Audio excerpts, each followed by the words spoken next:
Hello everyone, I welcome you all to Physics Wala, and in this session we are going to discuss the next portion, a very interesting chapter of physical chemistry, which is some basic concepts of chemistry or also known as mole concept. तो आज के session में जो हम बात करने वाले हैं वो काफी इंटरेस्टिंग सेशन रहने वाला है। सारी चीजों को आपको नोट करते हुए चलना है क्योंकि सभी चीजें बहुत ज्यादा इंपॉर्टेंट होने वाली हैं। तो बेसिकली आज के सेशन में हम लोग क्या बात करेंगे, हम मोल की कैलकुलेशन देखेंगे और किस तरीके से जो हमारे लॉज ऑफ केमिकल कॉम्बिनेशन है उनको हम अप्लाई कर सकते हैं, वो सारी की सारी चर्चा जो है वो आज के सेशन में रहने वाली है। फर्स्ट पार्ट जो है हम लोग डिस्कस करेंगे सेशन के अंदर वो वही इंटर कन्वर्जन से स्टार्ट करेंगे क्योंकि हम लास्ट क्लास में इंटर कन्वर्जन की बात कर रहे थे, उसको कंप्लीट करेंगे। उसके बाद हम लोग एक चीज है जिसको बोलते हैं मास परसेंटेज, इसको निकालने की कोशिश करेंगे। साथ में देखेंगे एम्पिरिकल फॉर्मूला क्या होता है और मॉलिक्यूलर फॉर्मूला कैसे डिराइव होता है मोल की कैलकुलेशन से, और साथ में हम लोग बात करेंगे लॉज ऑफ केमिकल कॉम्बिनेशन। और अगर टाइम बचता है डेफिनेटली हम लोग कोशिश करेंगे कि हम मोल एनालिसिस को भी अच्छे तरीके से समझ सकें। अब पहले जो बात करते हैं, पहले रिवीजन की बात कर लेते हैं क्योंकि हमने जो पिछली क्लास में पढ़ा था जितना भी, वो फॉर्मूले हमें याद हैं या नहीं है उनको एक बार देख लेते हैं। तो अगर मैं रिवीजन की बात करूंगा, बहुत सिंपल सा एनालिसिस हम लोग बात कर रहे थे मोल की कैलकुलेशन की, और मैंने आपको बताया था कि मोल के कई सारे फॉर्मूले होते हैं, आप मोल को अलग अलग तरीके से निकाल सकते हो। आपको अभी समझ में आएगा कि केवल हमारे पास 3 फॉर्मूले हैं जिनके थ्रू हम मोल की कैलकुलेशन कर सकते हैं, और इसके बाद जब हम कॉन्सेंट्रेशन टर्म्स पढ़ेंगे तो वहां से मोल के कुछ और फॉर्मूलेज आपके पास डिराइव होके आ जाएंगे। अब अगर बात करते हैं सबसे पहले मोल की कैलकुलेशन के लिए, तो मोल जिसको हम एन से रिप्रेजेंट करते हैं उसको इन टर्म्स ऑफ वेट या इन टर्म्स ऑफ मास भी हम लोग डिफाइन कर सकते हैं, which is given weight divided by the molar मास। ये क्या होता है, आपका गिवन मास होता है जो आपको दे रखा होता है क्वेश्चन में, और ये आपका मोलर मास होता है जो नोन होता है। तो आपको याद रखना है जब मैं इन दोनों चीजों को डिवाइड कर दूंगा तो मेरे पास मोल का पहला फॉर्मूला आ जाएगा। बहुत सिंपल सा है कैलकुलेशन। सेम तरीके से अगर हम दूसरी बात करेंगे, वहां पे आपको याद रखना है कि मोल का एक और फॉर्मूला आता है। अगर आपके पास इंफॉर्मेशन जो है वो गिवन नंबर ऑफ पार्टिकल्स में दे रखी है तो वो क्या हो जाएगा, N which is given number of particles जो भी आपको दे रखे हों क्वेश्चन के अंदर, और उसको डिवाइड कर देना है आपको Na से, जिसको हम बोलते हैं एवोगैड्रोस नंबर।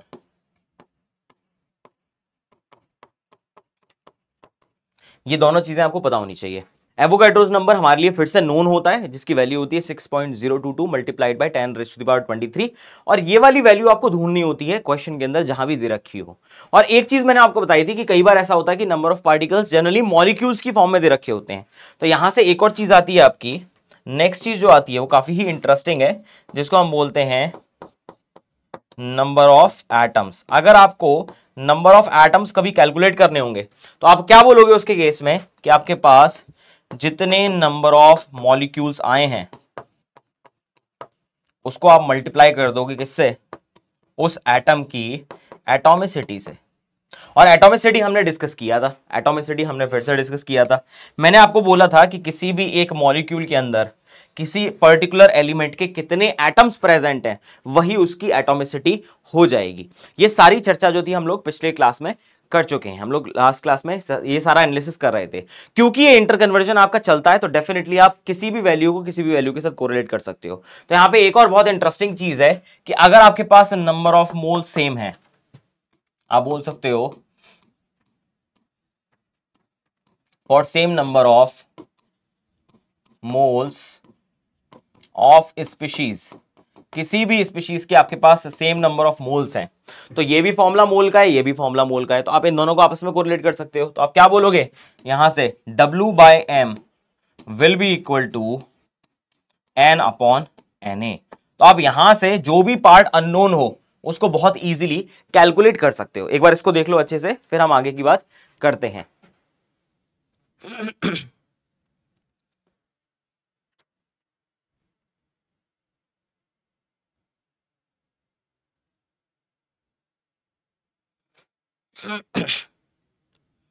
कुछ क्वेश्चंस भी थे जो हम लोग लास्ट क्लास में डिस्कस कर रहे थे। मैंने आपको सारी चीजें उसके अंदर बता दी थी कि आपको कैसे कैसे निकालना है, सारे हिंट्स भी दे दिए थे कि आप किस तरीके से कैलकुलेट करोगे। अब जो नेक्स्ट चीज आती है, आप देखो ये सारी चीजें पढ़ने के बाद एक चीज रह जाती है केवल कि ये वाला जो पार्ट है, ये दोनों फॉर्मूले जो हैं, चाहे मैं इस फॉर्मूले की बात करूं या मैं इस फॉर्मूले की बात करूं, ये दोनों ही फॉर्मूले किसी भी सॉलिड के लिए किसी भी लिक्विड के लिए और किसी भी गैस के लिए अप्लाई हो सकते हैं। मतलब ये सारी की सारी चीजें आपकी लग जाएंगी, आप बहुत आराम से इसको कैलकुलेट कर सकते हो। बट अगर हमारे पास स्पेसिफिकली गैसेस दे रखी हो तो गैसेस के केस में ये जो मास वाली इंफॉर्मेशन है इतनी काम की नहीं होती है। गैसेस के केस में जो काम की इंफॉर्मेशन होती है वो होती है आपके वॉल्यूम के टर्म्स में। तो वहां पे एक और फॉर्मूला आएगा जिसको हम लोग अभी पढ़ लेते हैं ताकि आपका वॉल्यूम वाला केस जो है वो भी क्लियर हो जाए। तो बेसिकली ऐसा बोला जाता है कि अगर मैं नेक्स्ट फॉर्मूला निकालूंगा in terms of volume of gas, अगर मैं किसी भी गैस को लूंगा तो वहां पे वॉल्यूम के टर्म में कैसे डिफाइन करना है, तो पहले आपको एक स्पेसिफिक कंडीशन डिफाइन करनी पड़ेगी। एक स्पेसिफिक कंडीशन डिफाइन करनी पड़ेगी। वो कंडीशन क्या होती है? वो कंडीशन ऐसी बोली जाती है, उसको हम बोलते हैं STP। उस कंडीशन का नाम क्या आता है? उसको हम बोलते हैं STP। STP का मतलब क्या होता है? वैसे इसको बोला जाता है आपका स्टैंडर्ड टेम्परेचर एंड प्रेशर। इसको क्या बोला जाता है? Standard temperature and pressure. अब मैं ऐसा क्यों कर रहा हूं? क्योंकि आपको याद रखना है जब भी मैं गैसेस की बात करूंगा तो गैसेस की प्रॉपर्टीज बहुत ज्यादा वेरिएबल होती हैं। तो उस केस में मुझे उनका टेम्परेचर और उनका प्रेशर जो है पहले से ही प्री डिसाइड करना पड़ेगा ताकि मेरे लिए केवल एक ही अननोन फैक्टर रह जाए जो होता है आपका वॉल्यूम। तो आप वॉल्यूम और नंबर ऑफ मोल्स को बहुत इजीली कोरिलेट कर सकते हो। अब यहां पे स्टैंडर्ड टेम्परेचर प्रेशर में जो आपका टेम्परेचर होता है उसको तो हम लेते हैं 273.15 केल्विन, जो कि आपका 0 डिग्री सेल्सियस माना जाता है। और इस केस में जो आपका प्रेशर होता है जनरली इसको जो कंसीडर किया जाता है वो आपका 1 atm कंसीडर किया जाता है। ये आपकी कंडीशंस पहले से ही नोन होती हैं। वैसे तो काफी सारी और कैलकुलेशन भी आती हैं। एक एनटीपी का टर्म भी आता है जिसको हम बोलते हैं नॉर्मल टेम्परेचर एंड प्रेशर। तो वहां पे टेम्परेचर जो है वो आपका चेंज कर जाएगा। टेम्परेचर जो है उसको रूम टेम्परेचर लिया जाता है, बेसिकली 298 केल्विन जो है उसको कंसीडर किया जाता है। तो यहां पे हम बात कर रहे हैं एसटीपी पे। और एक चीज देखने को मिली थी, एक चीज बहुत इंटरेस्टिंग देखने को मिली थी कि अगर मैं बात करता हूं volume of any gas, volume of any gas at STP, अगर मैं ये कैलकुलेट करने की कोशिश करता हूं, अगर मैं ये कैलकुलेट करने की कोशिश करता हूं volume of any gas at STP, gas कोई भी हो सकती है, हाइड्रोजन हो, हीलियम हो, नाइट्रोजन हो, ऑक्सीजन हो, कुछ भी हो सकती है। अगर मैं लेता हूं for n is equal to 1, मतलब एक मोल गैस के लिए, एक मोल गैस के लिए अगर मैं लेता हूं कि उसका वॉल्यूम कितना होगा एसटीपी पे, तो वो वॉल्यूम जो है वो निकल के आता है एट एसटीपी, वो कितना निकल के आता है? वो आता है आपका 22.4 लीटर। ये भी आपको समझ में आ जाएगा क्योंकि आप जब पढ़ोगे चैप्टर जिसको हम बोलते हैं स्टेट्स ऑफ मैटर, उस केस में जब आप पढ़ोगे तो आपको पता चलेगा कि एक फॉर्मूला आता है जिसको हम बोलते हैं ideal gas equation, PV is equal to NRT. तो वहां पे प्रेशर रहता है, वॉल्यूम रहता है, नंबर ऑफ मोल्स रहते हैं, आर एक यूनिवर्सल गैस कांस्टेंट है जो पहले से ही कांस्टेंट वैल्यू देता है, और टी टेम्परेचर होता है।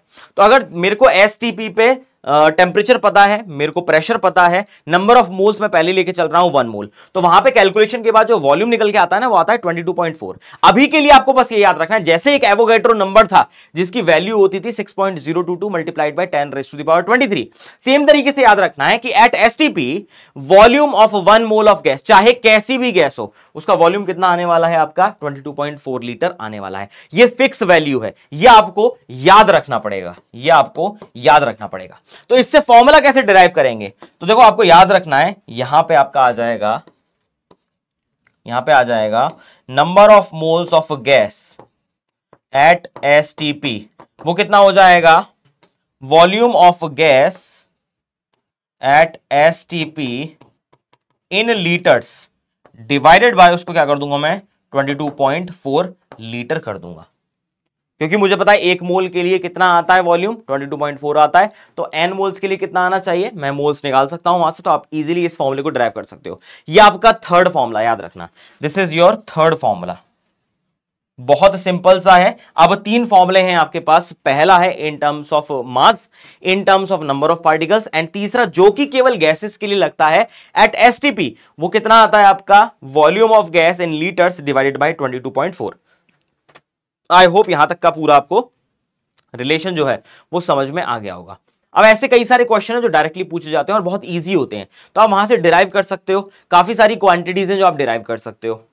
जैसे अगर मैं बात करूंगा, कुछ क्वेश्चन हमारे डीपी में ही है, डीपीपी आप देखोगे तो आपको मिल जाएंगे उसमें, उस केस में आपको वो क्वेश्चंस बहुत आसानी से मिल जाएंगे। जैसे अगर मैं बात करता हूं सबसे पहले, अब सारे रिलेशनशिप हमारे पास क्लियर है, अब सारे के सारे रिलेशनशिप हमारे पास क्लियर है, तो अब क्वेश्चन करने में हमें कोई भी दिक्कत नहीं होगी। कैसे? जैसे मैं स्टार्ट करता हूं फर्स्ट पार्ट से, calculate the volume of 2.5 moles of N2 at STP। तो ये पूछा है क्वेश्चन में कि हमें वॉल्यूम बताना है 2.5 मोल्स ऑफ नाइट्रोजन गैस का एट एसटीपी। देखो एसटीपी की बात कर दी है, वॉल्यूम को कोरिलेट करवाया और नंबर ऑफ मोल्स दे रखे हैं। तो आप सबसे पहले क्या करोगे, बहुत सिंपल सा है, आप सबसे पहले फॉर्मूला लिखोगे। तो नंबर ऑफ मोल्स क्या होते हैं, volume in litres at STP divided by क्या हो जाता है, 22.4 हो जाता है। अब इस इंफॉर्मेशन को देखो क्या क्या दे रखा है और क्या क्या मिसिंग है, तो आपको पता चल जाएगा कि यहां पे एन दे रखा है। यहां पे अगर मैं n की बात करूंगा तो n कितना दे रखा है आपको, 2.5 दे रखा है, ये पहले से ही आपके पास गिवन है।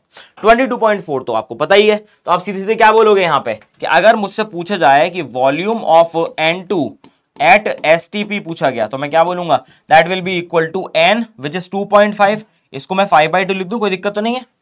तो क्या हो जाएगा, 5/2 मल्टीप्लाइड बाय 22.4। अब इसको अगर आप करोगे सॉल्व तो ये कितना हो जाएगा, 11.2 आ जाएगा। अब बस आपको मल्टीप्लाई करना है 11.2 को किसके साथ, 5 के साथ। तो आप इसको सॉल्व करके देख लो, दैट विल बी 5 2 10 हो जाएगा, एक इधर आ जाएगा आपका, 5 1 5 और 6 हो जाएगा एंड 5, दैट विल बी 5। और एक डेसिमल के बाद 0 है तो आपने लगा दिया 56 लीटर्स। तो कितना आंसर आ गया आपका, 56 लीटर। ये पहले टाइप का क्वेश्चन है जो कि सबसे ज्यादा ईजी होता है। ये फर्स्ट टाइप का क्वेश्चन है, देख लो भाई, अच्छे से देख लो इसको।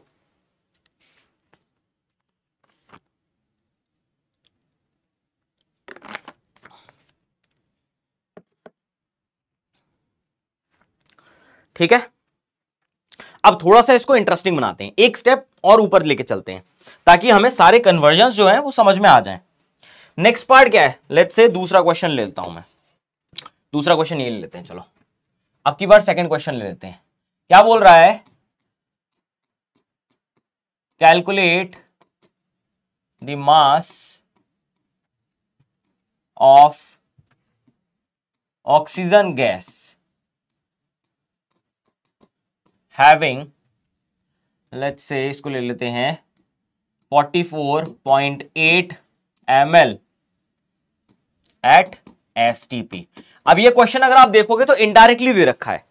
पहले इंफॉर्मेशन को समझा करो कि इंफॉर्मेशन क्या क्या दे रखी है, ताकि मैं एक्सट्रैक्ट करना समझ जाऊं।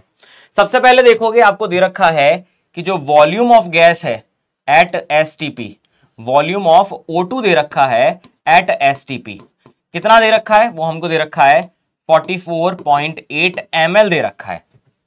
तो जब भी ऐसा ml वगैरह में दे रखा हो, आपको स्टैंडर्ड यूनिट में हमेशा जाना है। मैंने मास के केस में बोला था कि आप हमेशा स्टैंडर्ड कन्वर्जेंस करोगे, तो जनरली जो फॉर्मूला निकल के आता है वो लीटर के लिए निकल के आता है। तो ये कितना हो जाएगा, that will be 44.8 multiplied by 10⁻³ litres आ जाएगा। ये पहली चीज आ गई हमारे पास। दूसरा मुझे पता है कि मोलर मास ऑफ ऑक्सीजन कितना होता है, आपको पता है ऑक्सीजन का होता है 16, दो दे रखे हैं 16 के, तो आप मल्टीप्लाई कर दो, कितना हो जाएगा ये 32 ग्राम पर मोल हो जाएगा। ये आपको नोन था और पहली इंफॉर्मेशन आपको गिवन थी, बस यही दो डेटा दे रखे हैं आपको। अब आपको क्या करना है, आपको फॉर्मूला यूज करना है कि नंबर ऑफ मोल्स क्या होते हैं, given weight divided by molar मास, ये होता है। और दूसरा क्या फॉर्मूला होता है, वो होता है volume of gas in litres at STP and divided by क्या होता है 22.4।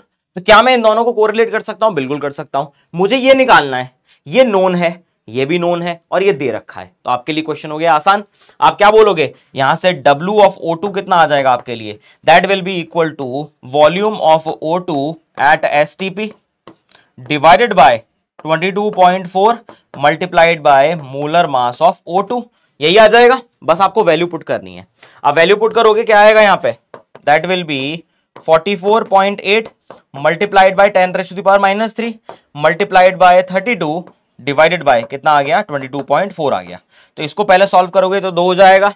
अब 32 से 2 को करोगे मल्टीप्लाई तो कितना आ जाएगा, दैट विल बी 64 आपका मल्टीप्लाइड बाय 10⁻³ ग्राम आ जाएगा। ये आपका फाइनल आंसर हो गया। देख लो, बहुत अच्छे से देख लो इसको।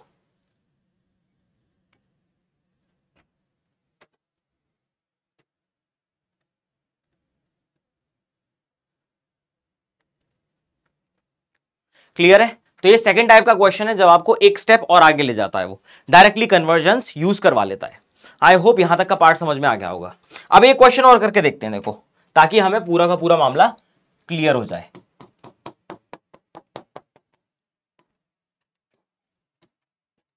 क्वेश्चन क्या बोल रहा है? अब क्वेश्चन बोल रहा है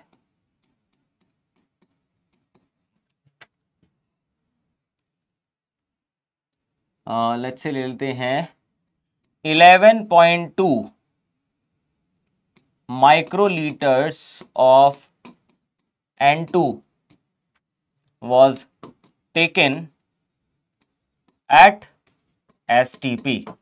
जैसे ही बोल दिया है कि हमारे पास क्या है, 11.2 माइक्रोलीटर है N2 का STP पे। उसने क्या पूछा है?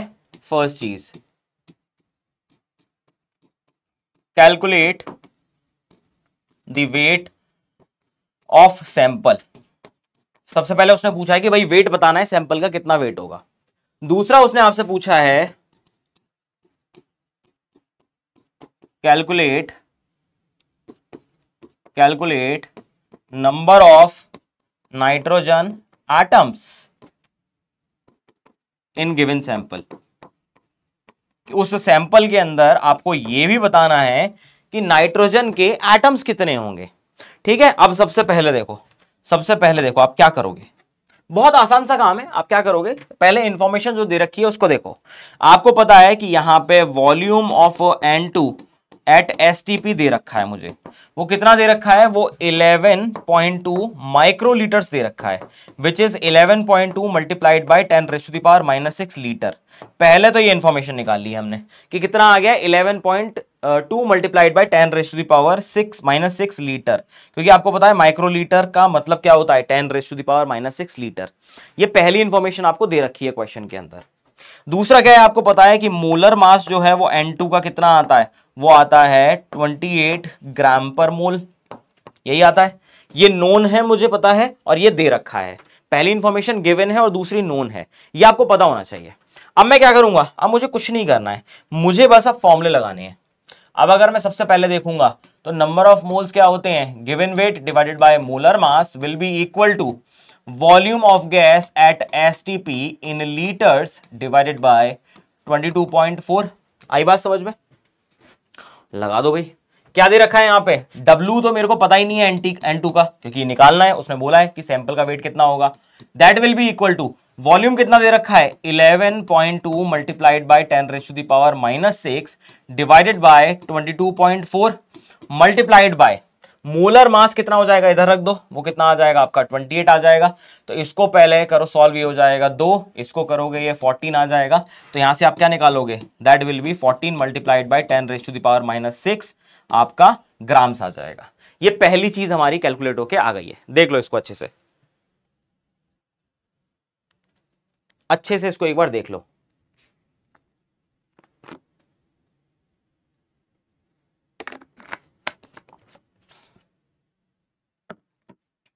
अब अगर ये आ गया है हमारे सामने, अब ये आ गया है, तो मैं दूसरा फॉर्मूला भी यूज कर सकता हूं।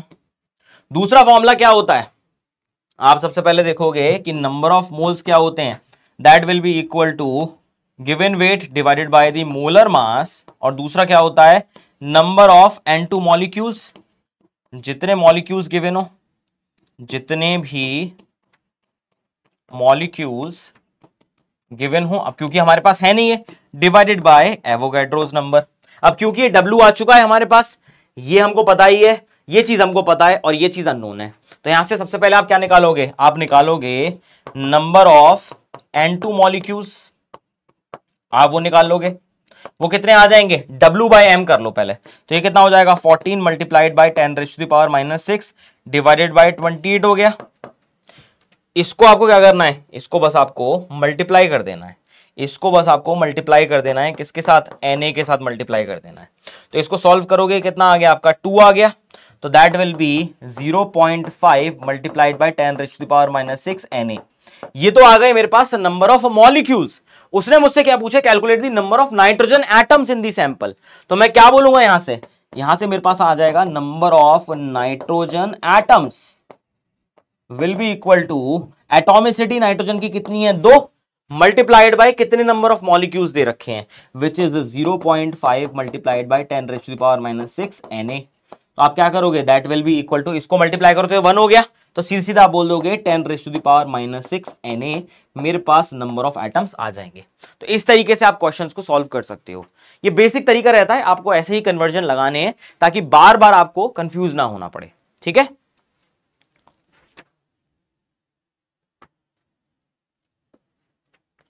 I hope this entire part is clear.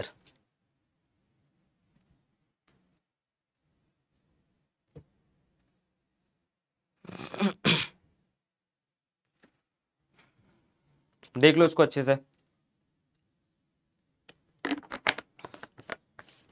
और इस तरीके के काफी क्वेश्चन मैंने रखे हैं डीपीबी के अंदर, तो आप उनको सॉल्व करके देख लेना। अगर कोई भी डिफिकल्टी आए तो मुझे बता देना ताकि हम डिस्कस कर लेंगे। ठीक है, वैसे तो बहुत इजी चीजें हैं, कोई मतलब इसके अंदर ऐसी हार्ड एंड फास्ट रूल नहीं है जो हमें ना समझ में आए। बहुत इजी तरीका रहता है सॉल्व करने का, बस आपको फॉर्मूले पता होने चाहिए कि कौन सा फॉर्मूला कब लगाना है। हम जनरली यही देख के डर जाते हैं कि यार क्वेश्चन पूछ क्या लिया है, मतलब इंफॉर्मेशन कुछ और दे रखी है, क्वेश्चन कुछ और पूछ रहा है। तो आप डिकोड करो धीरे धीरे कि आप मोल के फॉर्मूले से कहां कहां वैल्यूज पुट करके निकाल सकते हो। या तो सबसे पहला काम कर लिया करो कि आप नंबर ऑफ मोल्स कैलकुलेट कर लो कैसे भी, ताकि आपकी बाकी कैलकुलेशन बहुत ज्यादा आसान हो जाए। ठीक है, अब इसी के साथ एक पार्ट और आता है, वैसे उसको हम आगे भी डिस्कस कर लेंगे, कोई दिक्कत नहीं है। बट एक सिंपल सा रूल आता है जिसको हम बोलते हैं एवोगैड्रोस रूल। ये एवोगैड्रोस का लॉ आता है। एवोगैड्रोस का लॉ सिंपली ये बोलता है कि अगर मैं कोई भी गैस हो, चाहे किसी भी तरीके की हो, चाहे मैं नाइट्रोजन लूं, चाहे मैं ऑक्सीजन लूं, चाहे मैं आपका CO2 लूं, चाहे H2O की लूं, कोई सी भी गैस ले रहा हूं, मतलब independent of the nature of the gas, अगर मैं किसी एक स्पेसिफिक टेम्परेचर प्रेशर पर देख रहा हूं तो उनके मोल्स जो होते हैं वो डायरेक्टली आपके कोरिलेट करते हैं किसके साथ, उनके नंबर ऑफ पार्टिकल्स के साथ या नंबर ऑफ मॉलिक्यूल्स के साथ रिलेट करते हैं। और उस फॉर्मूले को थोड़ा सा एडवांस वर्जन में दिया गया था इन terms of number of moles. तो ऐसा बोला जाता है कि same moles of a particular gas contains always same number of molecules और same number of moles। तो यहां वॉल्यूम और नंबर ऑफ मोल्स के बीच में डायरेक्टली रिलेशन आ गया था। वो चीज अभी हम देखेंगे जब हम गेलुसेक्स का कंबाइनिंग वॉल्यूम देखेंगे, उसका लॉ देखेंगे, और साथ में एवोगैड्रोस का लॉ देखेंगे। तो वो दोनों चीजें एक साथ कर लेंगे, बट मैंने जो आपको स्टेटमेंट बताया वो आपको याद रखना है। इसीलिए एसटीपी वाले केस में आपने देखा था कि जो वॉल्यूम आया था वो हमेशा 22.4 लीटर ही आ रहा था, जब आपके मोल्स जो हो वो 1 मोल दे रखा हो। ठीक है, तो जैसे अगर मैं बात कर लूंगा इसी चीज की, अगर कोई पूछ ले कि भाई एवोगैड्रोस लॉ क्या है, इसकी अगर कोई बात कर ले तो आप बोल देना at constant temperature and pressure, क्योंकि ये सेम होना बहुत जरूरी है। कांस्टेंट टेम्परेचर एंड प्रेशर पे क्या होता है, equal volume of gases contain equal number of molecules or moles of gases। ये आपको याद रखना है कि अगर मैं गैसेस का इक्वल वॉल्यूम ले रहा हूं तो उनके अंदर इक्वल क्या आ जाएंगे, नंबर ऑफ मॉलिक्यूल्स आएंगे, इक्वल नंबर ऑफ मोल्स आएंगे। तो इससे क्या निकल के आता है, निष्कर्ष क्या निकल के आता है, वो आता है कि वॉल्यूम जो है वो डायरेक्टली प्रोपोर्शनल हो जाएगा किसके, नंबर ऑफ मोल्स के। कंडीशन क्या है, at constant temperature and pressure. Condition ये होनी चाहिए, कंडीशन ये होनी चाहिए।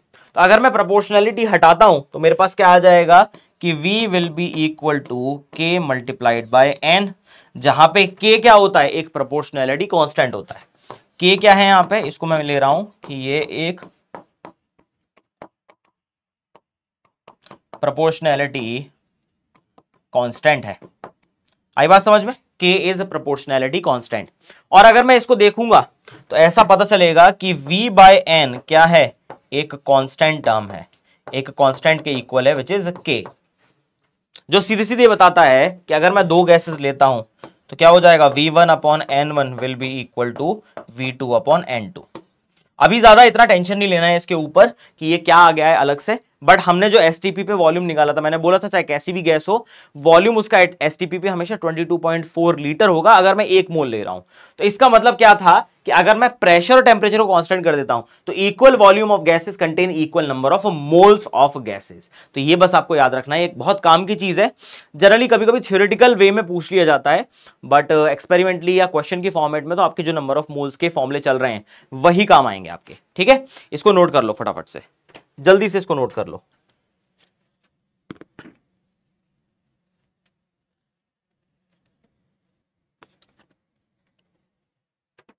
आप आराम से पॉज करके सारी चीजों को नोट कर सकते हो, ये आपके पास फ्रीडम है।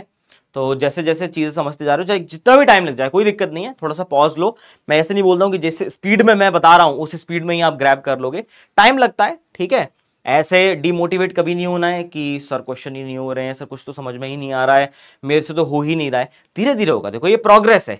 बचपन में ऐसा थोड़ी था कि मतलब पैदा होते ही सीधा मतलब ABCD बोलना शुरू कर दिया था, या डिक्टेशन आपको आ गई थी पूरे अच्छे तरीके से, आप ऐसे लिखना शुरू कर दिए थे। स्टेप बाय स्टेप ही तो सारी चीजें सीखे हो ना, तो आप गिव अप क्यों करते हो? जनरली ऐसा ही होता है कि बच्चे 11th में आके एकदम से बोझ पड़ जाता है, डेफिनेटली है। 11th का transition is the toughest transition, कि बहुत ज्यादा चीजें एकदम से आ जाती हैं। 10th तक एक बुक थी साइंस की, अब तो मतलब केमिस्ट्री की 2 बुक है, फिजिक्स की 2 बुक है, बायोलॉजी तो पूछो ही मत, मतलब वो तो बहुत ही बड़ी है।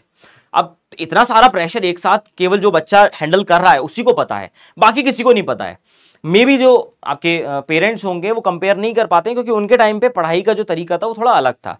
उनके टाइम पे इतने सारे कॉलेजेस नहीं थे, इतनी फाइट नहीं थी, इतना कंपटीशन नहीं था, तो शायद उनको वो कोरिलेट करने में दिक्कत होती है, वो नहीं समझ पाते हैं। वो कहते हैं हमारे टाइम पे तो हमने कर लिया था, हमारे टाइम पे भी तो बच्चे पढ़ते थे, हम तो लैंप के नीचे बैठ के पढ़ते थे। ऐसे काफी सारे एग्जांपल काफी सारे पेरेंट्स देते हैं। देखो उनके टाइम की सिचुएशंस अलग थी और तुम्हारे टाइम की सिचुएशंस अलग है। तुम जिस टाइम पे एग्जाम दोगे ना, पता नहीं कितने लाखों बच्चे बैठ के उस एग्जाम को देंगे, तो तुम्हारा कॉम्पिटिशन उन सारे लाखों बच्चों में से है।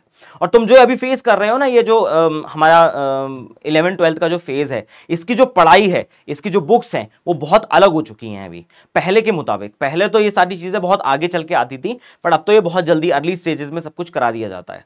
तो ये केवल जो बच्चा फेस कर रहा है ना, उसी को पता होती है कि मैं किस चीज से लड़ रहा हूं। तो ऐसे हार नहीं माननी है, हमेशा एक बात याद रखा करो। अगर कभी भी ऐसे लगे ना कि देखो मैं ऐसा नहीं है कि 2-4 बातें कर दूंगा, मैं कोई एक शायरी सुना दूंगा बढ़िया सी और तुम्हें मोटिवेशन आ जाएगा, ये मोटिवेशन है ही नहीं। मतलब ये चीज तुम्हें केवल 2-3 मिनट के लिए, 10 मिनट के लिए, 1 घंटे के लिए बूस्ट कर सकती है, बट ये मोटिवेशन नहीं। और मैं टाइम भी खराब नहीं करता हूं, मैं विश्वास नहीं रखता हूं इन सब चीजों में कि शायरी गा दी और ये सब कर दिया और काम हो गया और बच्चा एकदम ऐसे पढ़ने बैठ जाएगा। जब भी तुम्हें लगे, देखो अंदर से आना चाहिए। अगर जब भी आपको अंदर से आना शुरू हो जाएगा ना कि नहीं मुझे कुछ करना है, तो कभी वो जो बाहर से देने वाली मोटिवेशन है ना, जो छोटी छोटी चीजें हम देख लेते हैं, वीडियो देख लेते हैं, या मैं आके कुछ 4 बातें कह जाऊंगा, फिर तो हमें लगेगा कि हाँ सर मजे आ गए, अब तो अब पढ़ना बैठ जाएंगे हम लोग, शुरू कर देंगे। तो वो बहुत छोटे टाइम की होती है, टेम्पररी होती है वो चीजें। परमानेंट अगर लाना है तो वो अंदर से आना चाहिए।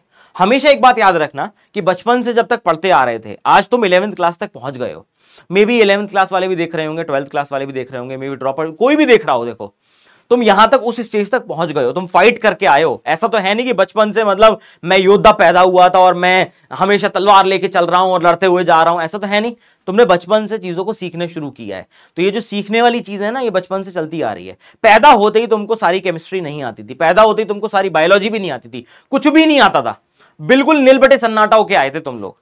बट आज इससे स्टेज तक पहुंच गए हो कि मैं बोलता हूं कि नंबर ऑफ मोल्स क्या होते हैं, कि कार्बन क्या होता है, कि नाइट्रोजन क्या होता है, तो तुम समझ पाते हो। तो ये एक लॉन्ग जर्नी रही है काफी तुम्हारी। तो तुम अगर सोच रहे हो कि अभी 10 मिनट में, 1 घंटे में, 1 दिन में, 1 हफ्ते में जज करके इसको छोड़ दोगे कि नहीं हमसे नहीं हो पाएगा, ऐसी कई लोग बना लेते हैं ना, अपनी परसेप्शन बना लेते हैं कि सर केमिस्ट्री तो नहीं हो पाएगी।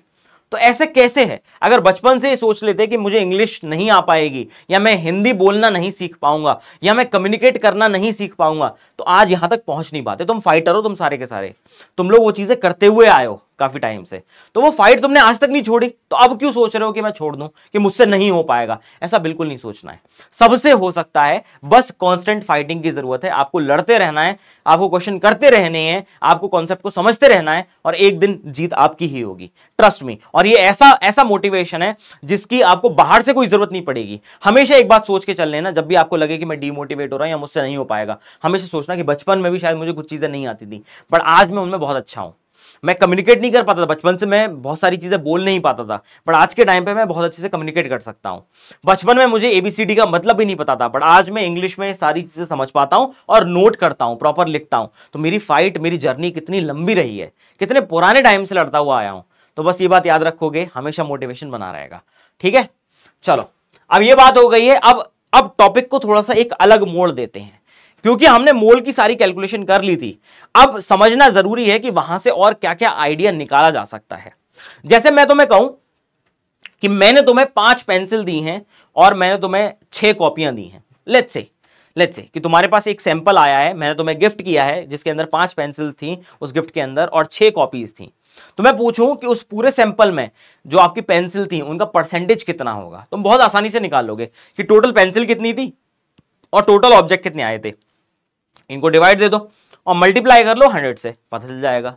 मैं तुमसे कहूं अपने क्लास की परसेंटेज कैसे निकालते हो, तुम कहोगे सर बहुत आसान है कि मैं देख लूंगा मेरे मार्क्स कितने आए हैं, टोटल मार्क्स कितने थे, उनको डिवाइड दे दूंगा और मल्टीप्लाई कर दूंगा 100 से, तो यहां से मुझे परसेंटेज पता चल जाएगा। सेम इस तरीके से जब हम कंपाउंड्स की बात करते हैं तो एक टर्म आता है जिसको हम बोलते हैं मास परसेंटेज, कि अगर मेरे पास एक सैंपल दे रखा है उसके अंदर कितना परसेंटेज उस पर्टिकुलर एलिमेंट का होगा, तो ये वही चीज है। तो basically mass percentage of each element, her element का मास परसेंटेज क्या होता है किसी कंपाउंड के अंदर, जब आप उसको निकालते हो तो वो बताता है कि कितना मास आपके एलिमेंट का प्रेजेंट है with respect to the entire mass of the compound. अगर उसको 100 से मल्टीप्लाई कर दोगे तो परसेंटेज आ जाएगा। तो फॉर्मूला वही है जो आज तक करते हुए आए हो, फॉर्मूला वही है जो आज तक करते हुए आए हो, कोई नई चीज नहीं आई है इसके अंदर, कोई भी नई चीज नहीं आई है। आप क्या बोलोगे कि मास परसेंटेज क्या होता है, मास of the element in one molecule of the compound divided by the molecular mass of the compound. ऐसे कर सकते हो, बहुत आसानी से कर सकते हो। कैसे सर, एग्जांपल देके बताओ। बेटा बहुत इजी एग्जांपल है, देखो सबसे पहले मैं बात करता हूं, जैसे लेते हैं H2O। मैं तुमसे पूछूं H2O का मोलर मास कितना होगा, H2O का मोलर मास कितना होगा, तुम बताओगे सर बहुत आसान है, क्योंकि इसके अंदर 2 हाइड्रोजन है और हर हाइड्रोजन का मास कितना होता है 1 होता है, और एक ही ऑक्सीजन है उसका मास कितना होता है 16 होता है। तो ये सर आ जाएगा 18 ग्राम पर मोल आ जाएगा। अब मैं तुमसे बोलता हूं कि ठीक है बेटा बहुत अच्छी बात है तुमने निकाल दिया, अब मुझे बताओ कि यहां पे मास परसेंटेज ऑफ हाइड्रोजन कितना हो जाएगा। तो बोलोगे सर बहुत आसान है, इस पूरे सैंपल में 18 ग्राम में से 2 ग्राम तो हाइड्रोजन है और 16 ग्राम ऑक्सीजन है, तो 2 ग्राम हाइड्रोजन का divided by total mass of the compound multiplied by 100। निकालना आसान है, क्या हो जाएगा ये आपका, इसको कर दो आप solve, that will be 100 by 9 percentage, ये आ जाएगा। अगर मैं तुमसे बोलूं कि मुझे बताओ मास परसेंटेज ऑफ ऑक्सीजन कितना होगा, तुम बोलो सर बहुत आसान है, ऑक्सीजन का मास इस सैंपल के अंदर 16 था, मैंने डिवाइड किया टोटल मास से, मल्टीप्लाई कर दिया 100 से, आ जाएगा मेरा। तो ये कितना हो जाएगा, that will be 800 by 9 percentage. Clear है, क्योंकि ये आप डिवाइड जब करोगे तो ये 8 टाइम्स आएगा, ये 9 टाइम्स आएगा, तो इसको मैं मल्टीप्लाई करूंगा, दैट विल बी 800 बाय 9 हो जाएगा। आई बात समझ में, देख लो भाई ये बहुत ही इजी तरीका है, बहुत ज्यादा इजी तरीका है। सेम तरीके से थोड़ा सा और इसको पेचीदा बनाते हैं, थोड़ा सा और पेचीदा बनाते हैं। जैसे मैं तुमको बोलूं कि तुम्हारे पास ग्लूकोज है,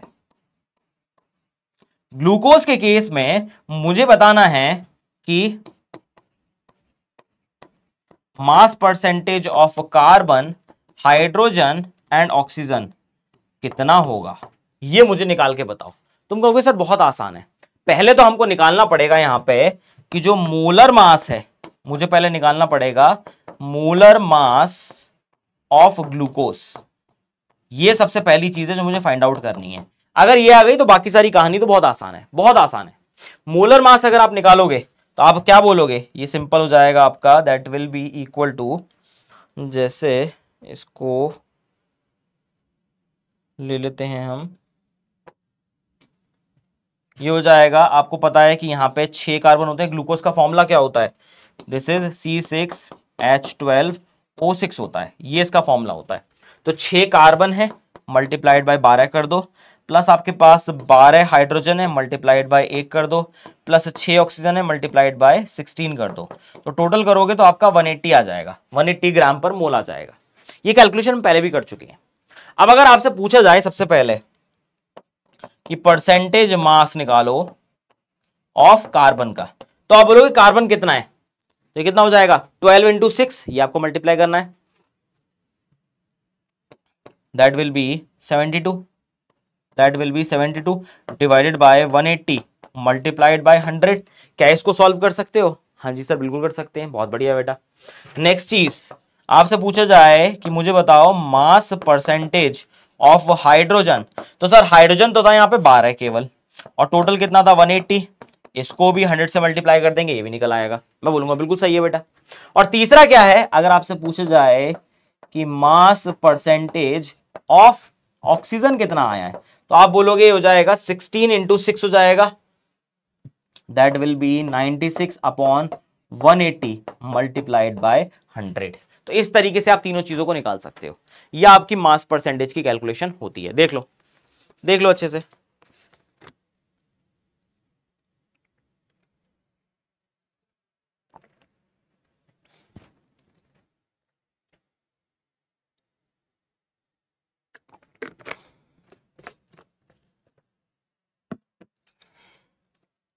आई hope this entire part is clear, I hope ये सबको समझ में आ गया होगा। ये सारी चर्चा थी हमारी मास पर से। आपको धीरे धीरे समझ में आएगा इसका हम यूज क्यों कर रहे हैं, क्योंकि कई बार ऐसा होता है कि आपके पास एक अननोन कंपाउंड होता है, आपको उसका एक्चुअल जो फॉर्मूला था वो पता ही नहीं है, बट उसके केस में काफी सारे डेटा जो है वो आपको अलग अलग दे रखे हैं।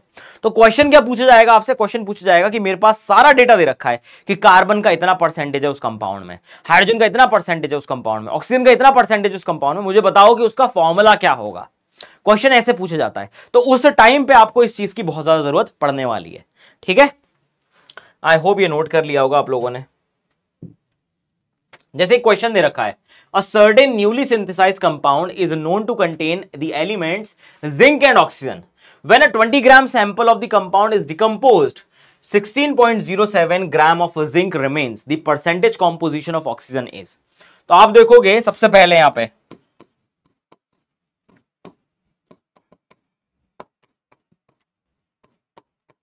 कंपाउंड का टोटल वेट कितना था, वो दे रखा था 20 ग्राम। ठीक है भाई, अब जो भी कंपाउंड था दे रखा है उसके अंदर, उस कंपाउंड के अंदर दो ही चीजें थी, एक तो था जिंक और एक था ऑक्सीजन। जब इसको मैंने डिकम्पोज किया तो यहां पे केवल जो बाद में बचा वो केवल जिंक बचा, और वो जिंक कितना था, वो था 16.07 ग्राम था। ठीक है, कोई दिक्कत नहीं है। तो आप बोलोगे कि यहां पे वेट ऑफ जिंक कितना आया, वो था 16.07 ग्राम। तो आप बोलोगे कि इस कंपाउंड में ऑक्सीजन कितना रहा होगा, तो आप बोलोगे टोटल में से मैं क्या कर दूं, जिंक वाला माइनस कर दूं, तो मेरा काम हो जाएगा, दैट विल बी अप्रोक्सीमेटली 3.93 ग्राम। कितना आ जाएगा आपका 3.93, यही आएगा ना। तो ये हो जाएगा 7 और 3 10 और 1 10 और 16 19 20, हाँ बिल्कुल ये हो जाएगा 3.93 ग्राम। ये आपको पता है। अब आपको करना क्या है, उसने पूछा परसेंटेज कॉम्पोजिशन ऑक्सीजन का बता दो। अरे बहुत आसान है, अब तो बहुत आसान है। आपको पता ही है कि जब भी हम परसेंटेज कॉम्पोजिशन की बात करते हैं या परसेंटेज मास की बात करते हैं, दोनों सेम ही चीजें हैं। परसेंटेज कॉम्पोजिशन का मतलब क्या होता है कि किसी एक कंपाउंड में कितना कॉम्पोजिशन है हर एक एलिमेंट का, तो मास परसेंटेज की ही बात कर रहा है। तो आप क्या बोलोगे, आप बोलोगे weight of oxygen in compound divided by total weight of compound, यही बोलोगे और मल्टीप्लाई कर दोगे उसको 100 से। बस यही करना था आपको। तो यहां से आप निकाल के देख लो कितना आ जाएगा, ये आ जाएगा 3.93 डिवाइडेड बाय 20 मल्टीप्लाइड बाय 100। तो ये तो 5 टाइम्स चला गया, तो हो जाएगा 5 या 15 15 के आसपास आना चाहिए ये, और 4 20 मतलब 19.65 आएगा बेटा। कितना आ जाएगा, ऑप्शन नंबर सी आ जाएगा, विच इज 19.65। क्लियर है, बहुत इजी क्वेश्चन था, बस अलग फॉर्मेट में दे रखा था। देख लो इसको अच्छे से।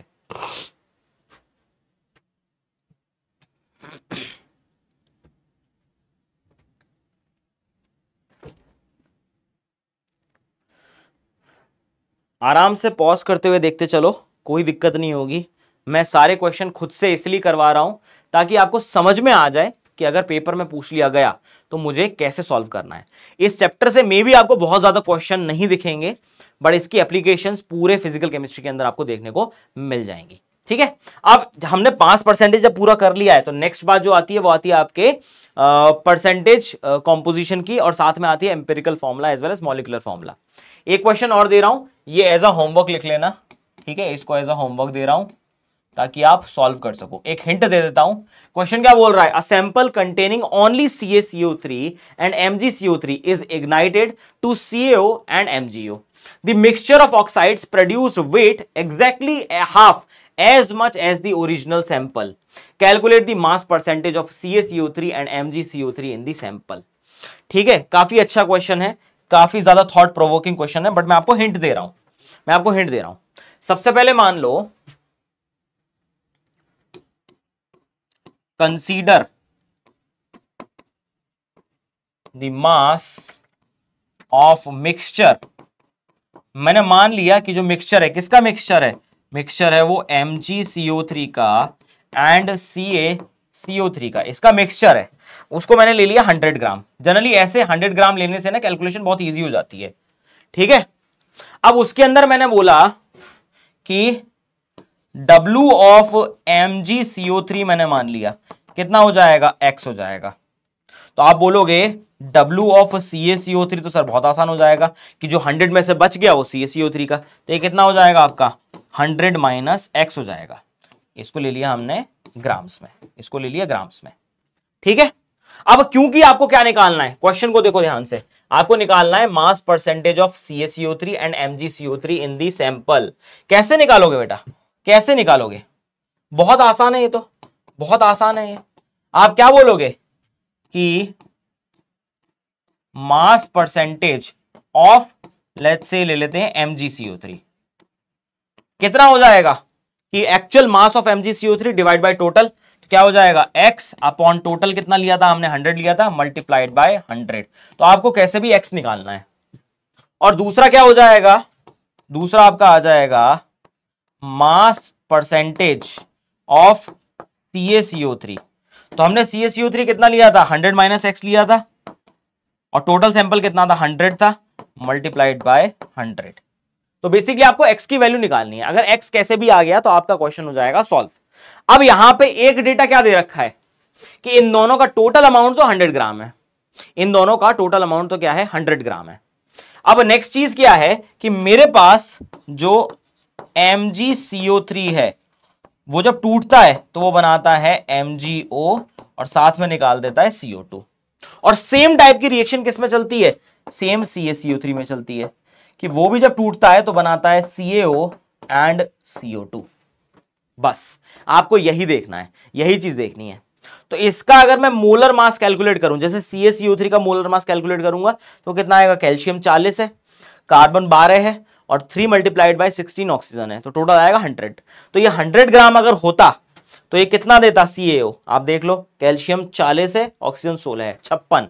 मतलब 100 ग्राम जब ये टूटता है तो 56 ग्राम CaO देता है और बाकी का बचा हुआ CO2 दे देता है। CO2 से हमें कोई लेना देना नहीं है, बट मुझे पता है कि 100 ग्राम जो है कैल्शियम कार्बोनेट वो 56 ग्राम क्या देगा, CaO देगा। तो 1 ग्राम कैल्शियम कार्बोनेट कितना देना चाहिए, तो आप बोलोगे कि वो देना चाहिए आपका 56 डिवाइडेड बाय 100।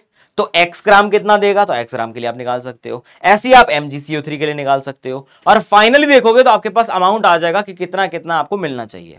अब वो दे रखा है कि वो क्या है, एग्जैक्टली हाफ है as much as the original sample. तो ओरिजिनल तो 100 लिया था, तो हाफ कितना हो जाएगा, 50 के इक्वल रखना है। बस ये आपकी हिंट है, ये मैं आपको हिंट दे रहा हूं, ये आप सॉल्व करके देखना। अगर नहीं आए मुझे बता देना चैट बॉक्स में, मैं डेफिनेटली आपको हेल्प करूंगा इस क्वेश्चन के अंदर। ठीक है, देख लो भाई इसको,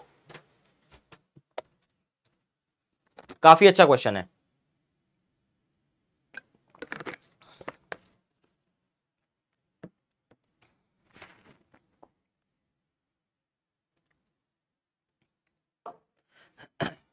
ठीक है, चलो अब बात करते हैं किसकी, एम्पेरिकल फॉर्मूला की बात कर लेते हैं कि ये सबसे पहली बात तो एम्पेरिकल फॉर्मूला चीज क्या है, ये कहां से निकल के आया है, क्या इसका मतलब है।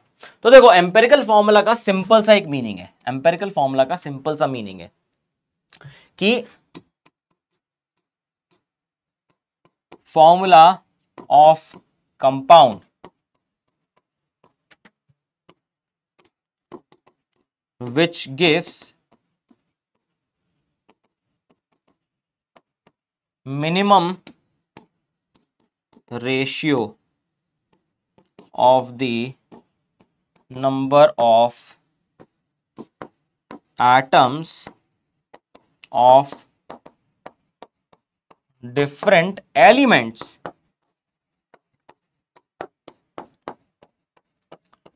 present in one molecule of that compound। अब सुनने में काफी टिपिकल सा लग रहा होगा ये कि सर ने क्या लिख दिया है, ये चीज मतलब कुछ अजीब सी चीज लिखी है ये, बट इसको समझना बड़ा आसान है। मैं तुम्हें बताता हूं, देखो मैं तुम्हें एग्जांपल देके बताता हूं। ये क्या बोल रहा है, formula of the compound which gives the minimum ratio of the number of atoms of different elements which are present in one molecule of the compound. अब एक कंपाउंड जब बनता है तो डेफिनेटली उसके अंदर अलग अलग एलिमेंट्स आते हैं, उन अलग अलग एलिमेंट्स के एटम्स एक्चुअली में आपस में एक स्पेसिफिक रेशियो में कंबाइन करते हैं। तो ये जो फॉर्मूला है आपको बताता है कि वो जितने भी एलिमेंट्स हैं उनका मिनिमम रेशियो क्या है, उनके मिनिमम रेशियो के बारे में ये बात करता है। फॉर एग्जाम्पल जैसे अगर मैं बेंजीन की बात करूंगा, बेंजीन सबको पता होगा शायद, बेंजीन की अगर मैं बात करूंगा, बेंजीन की अगर मैं बात करूंगा सबको पता होगा कि ये क्या होता है, C6H6 होता है एक्चुअल में, ये इसका एक्चुअल फॉर्मूला है, ये इसका एक्चुअल फॉर्मूला है। बट कोई आपसे पूछे कि बेंजीन का मुझे एम्पेरिकल फॉर्मूला बताओ, तो इसके अंदर दो ही एटम्स हैं, कार्बन और हाइड्रोजन के, उनका मिनिमम रेशियो कितना हो जाएगा 1:1, तो कितना आ जाएगा एम्पेरिकल फॉर्मूला, CH आ जाएगा। आया समझ में? नहीं आया, नहीं आया। जैसे मैं बात करता हूं देखो ग्लूकोज की, जैसे मैं बात करता हूं ग्लूकोज की, इसका एक्चुअल फॉर्मूला क्या है, C6H12O6, यही है इसका एक्चुअल फॉर्मूला। पर इसका अगर मैं एम्पेरिकल फॉर्मूला निकालूंगा, इसका मैं एम्पेरिकल फॉर्मूला निकालूंगा, तुम क्या बोलोगे कि सबका मिनिमम रेशियो आना चाहिए, तो इन सारे एटम्स का मिनिमम रेशियो कितना हो जाएगा 1:2:1, तो क्या लिखोगे, इसका एम्पेरिकल फॉर्मूला आएगा CH2O। आई बात समझ में? इस तरीके से आप डिफरेंशिएट कर सकते हो, इस तरीके से आप डिफरेंशिएट कर सकते हो। तो एम्पेरिकल फॉर्मूला आपको मिनिमम रेशियो बताता है सारे के सारे एटम्स का जो कि प्रेजेंट है आपके given molecule of the compound में। क्लियर है? अब क्वेश्चन आ रहा होगा जैसे सर अगर ये भी हो सकता है कि एम्पेरिकल फॉर्मूला और मॉलिक्यूलर फॉर्मूला सेम हो, तो बिल्कुल हो सकता है बेटा, कोई दिक्कत ही नहीं है। जैसे अगर मैं लेता हूं वाटर का एग्जांपल लेता हूं, वाटर का फॉर्मूला क्या होता है तुम लोग जानते ही हो, H2O होता है। अब हाइड्रोजन और ऑक्सीजन का रेशियो कितना हो जाएगा मिनिमम, तुम बोलोगे सर सेम ही रहेगा 2:1, तो अगर मैं बोलूंगा इसका एम्पेरिकल फॉर्मूला भी बिल्कुल सेम आता है, विच इज H2O ओनली। तो जहां मिनिमम रेशियो आ ही नहीं सकता है तो वहां एज इट इज लिख दो, तो उनके केस में मॉलिक्यूलर फॉर्मूला और एम्पेरिकल फॉर्मूला दोनों सेम हो जाएंगे। आई hope this entire part is clear. अब मुद्दा आता है कि ये जो कैलकुलेशन है करनी कैसे है, हमको क्वेश्चन में क्या क्या दे रखा होगा सर, और हम किस तरीके से पहुंचेंगे एम्पिरिकल फॉर्मूला की कैलकुलेशन तक। तो सिंपल से याद रखना है, पहली इंफॉर्मेशन आपको या तो मास परसेंटेज दे रखा होगा या फिर आपको गिवन वेट भी दे रखा होगा, या तो आपको गिवन वेट या आपको मास परसेंटेज एलिमेंट का दे रखा होगा। ये पहली चीज आपको गिवन होगी, तो ये क्वेश्चन में आपने देख लेना है। दूसरा क्या करना है, फिर आपको वहां से निकालने हैं नंबर ऑफ मोल्स निकालने हैं उस एटम के, और ये तो आप जानते ही हो, ये बहुत आसान है। क्या बोलोगे, या तो इसको W/m कर दो, given weight divided by molar मास, या फिर और इसको कर दो percentage mass divided by the molar mass, इसको या फिर आप कर दो परसेंटेज मास बाय मोलर मास, दोनों से ही आपके नंबर ऑफ मोल्स आ जाएंगे। बट ऐसा हो सकता है कि वो नंबर ऑफ मोल्स जो आए आपके वो एक होल नंबर में ना आए, वो फ्रैक्शन में आ जाए। तो उस केस में क्या करना है, आपको तीसरी चीज निकालनी है जो सबसे ज्यादा इंपॉर्टेंट है, इसको बोलते हैं सिंपलेस्ट रेशियो। आप इसको बोलते हैं simplest ratio of the moles. तो आपको क्या करना है, सिंपलेस्ट रेशियो निकालना है, मतलब आपने जितने भी एलिमेंट्स के मोल निकाले हैं उनमें से सबसे छोटी वैल्यू पिक करनी है और सबको उसके साथ डिवाइड दे देना है, जितने भी मोल्स आपने निकाले थे।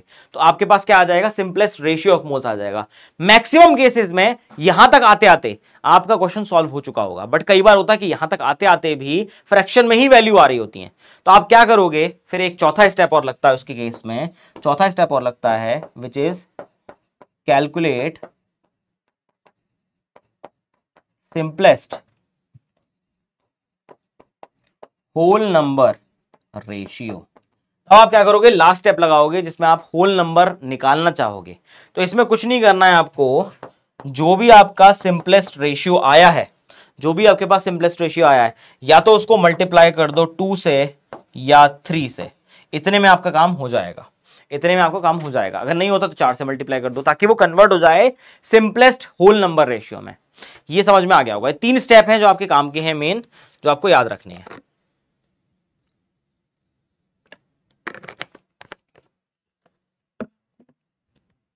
बट फिर वही बात, ये ऐसे तो हमें क्लियर होगा नहीं, हमें देखना पड़ेगा क्वेश्चन सॉल्व करके। तो आपके लिए सबसे सिंपल तरीका बता रहा हूं।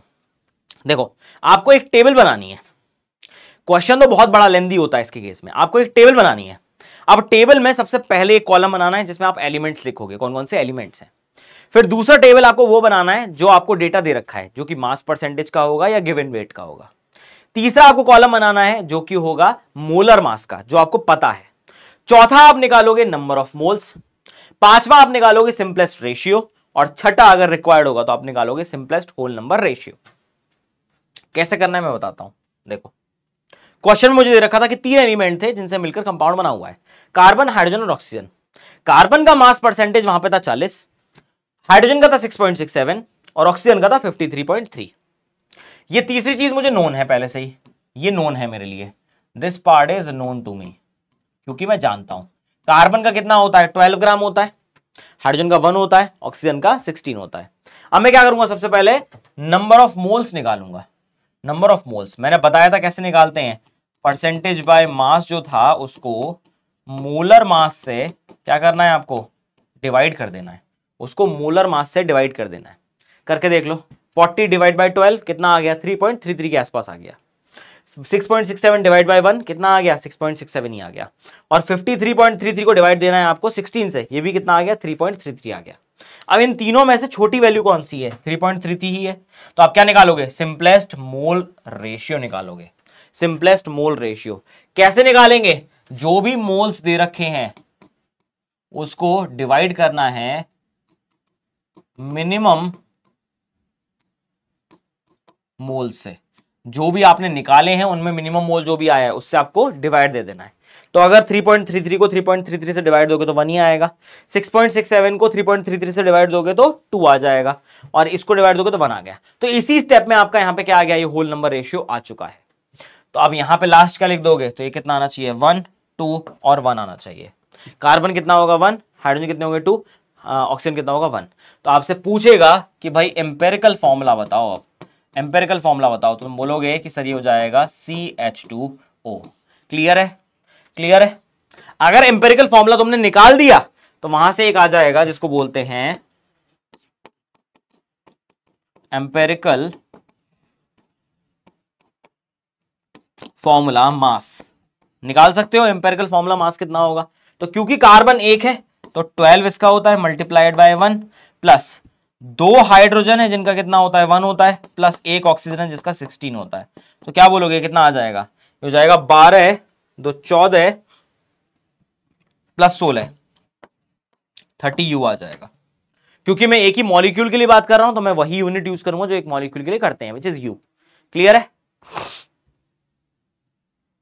आई होप ये एंटायर पार्ट आपको समझ में आ गया होगा। इसको नोट कर सकते हो, काफी इंपॉर्टेंट चीज है।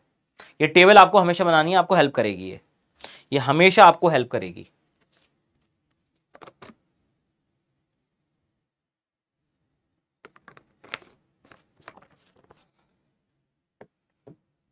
और नेक्स्ट क्लास में कोशिश करेंगे कि नीट के जितने प्रीवियस ईयर के क्वेश्चन आ रखे हैं वो सारे ले आए, ताकि हर वैरायटी का क्वेश्चन हमें समझ में आ जाए कि क्या क्या कैलकुलेशन लगानी है हमको। ठीक है, देख लो भाई।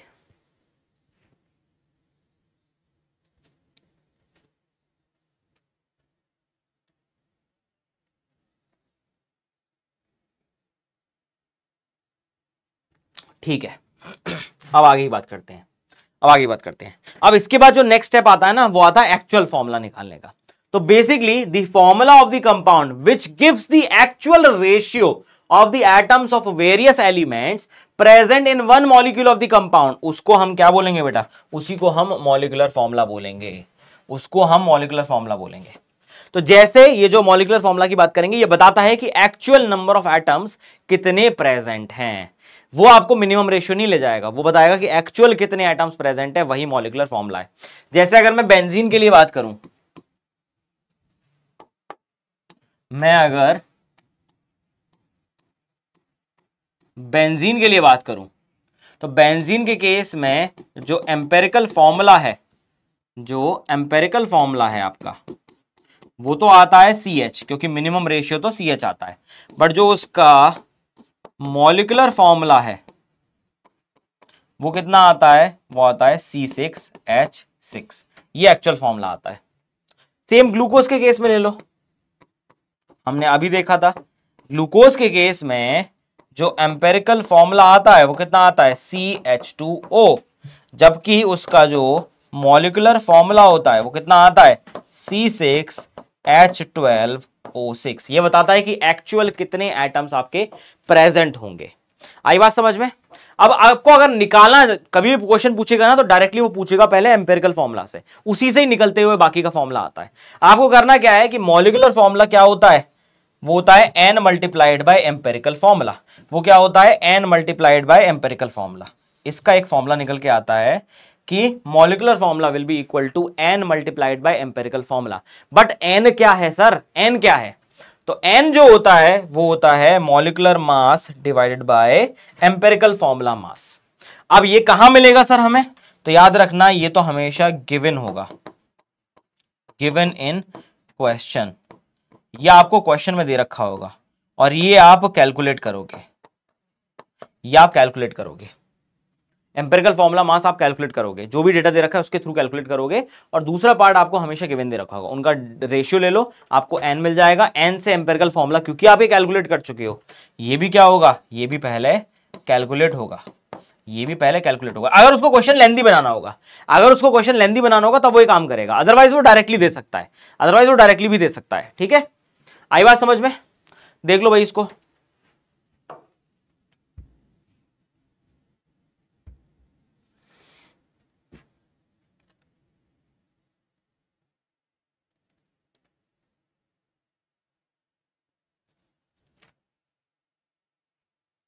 कैसे देगा, देखो क्वेश्चन के थ्रू लेते हैं। जैसे हमको पता है, ये तो मैंने बताई दी आपको, बेंजीन के केस में क्या होता है, एक्चुअल फॉर्मूला तो C6H6 आता है, जबकि एम्पेरिकल फॉर्मूला CH आता है केवल।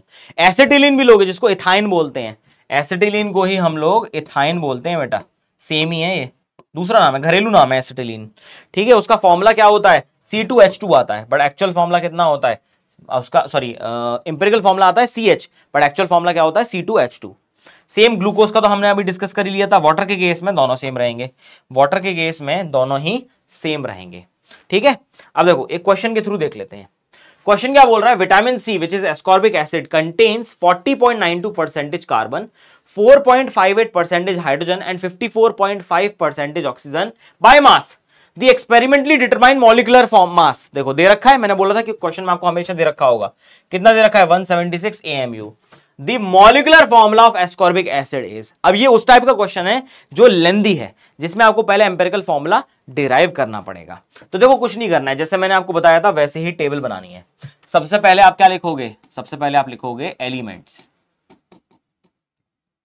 कार्बन है, हाइड्रोजन है, ऑक्सीजन है, 3 दे रखे। फिर परसेंटेज मास दे रखा है, ये भी हमको दे रखा है, एलिमेंट्स भी हमको दे रखे हैं। परसेंटेज मास कितना दे रखा है, कार्बन का है 40.92, ये है आपके पास 40.92। दूसरा है आपके पास 4.58, ये है 4.58, और ये है 54.5%। ये भी आपको दे रखा है।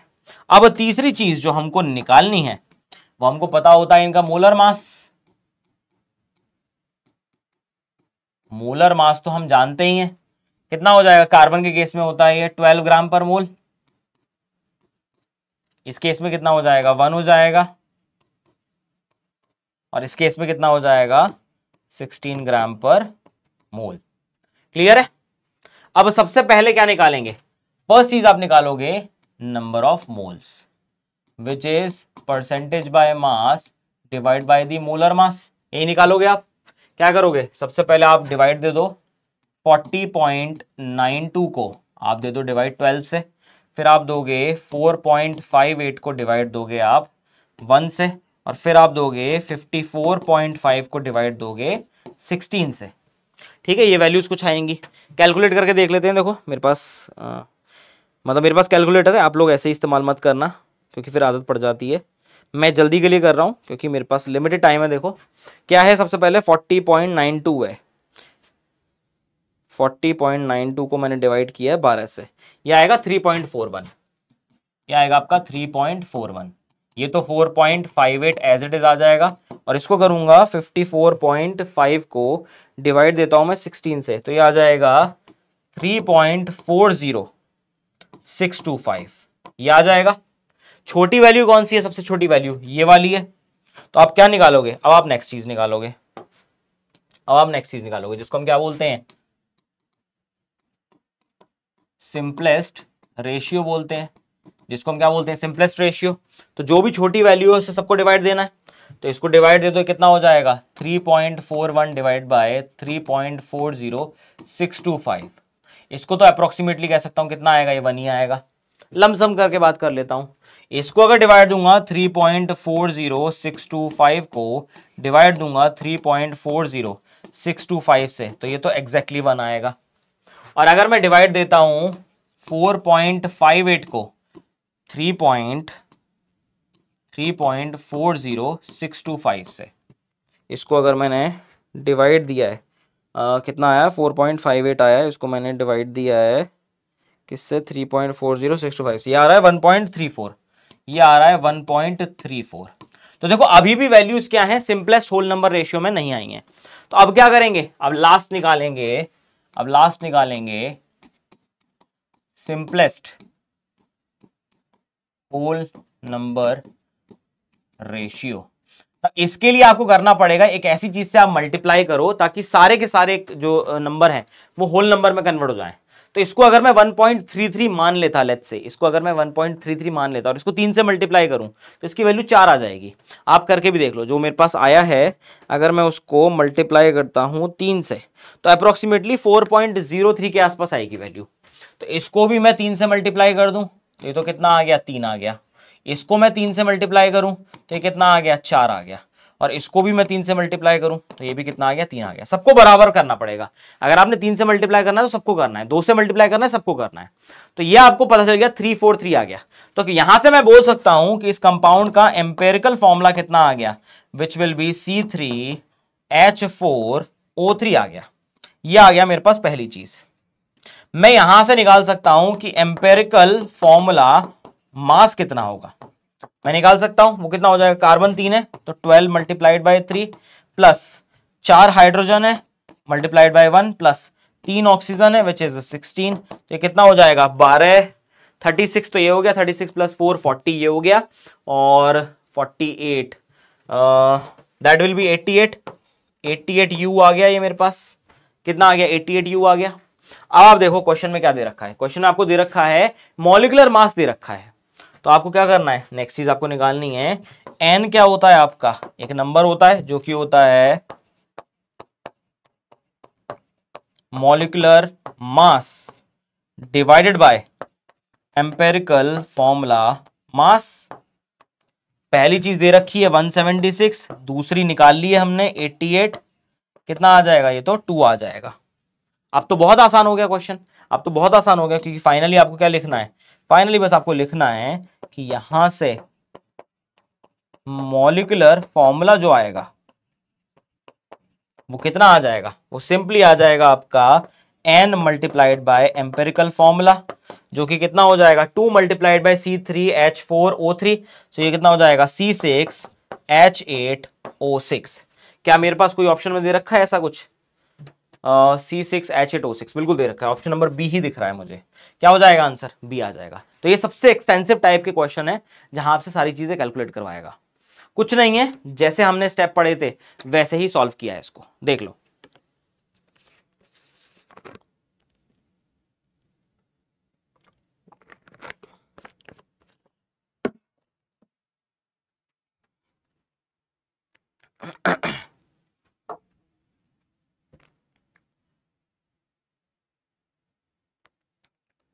आई hope this entire part is clear.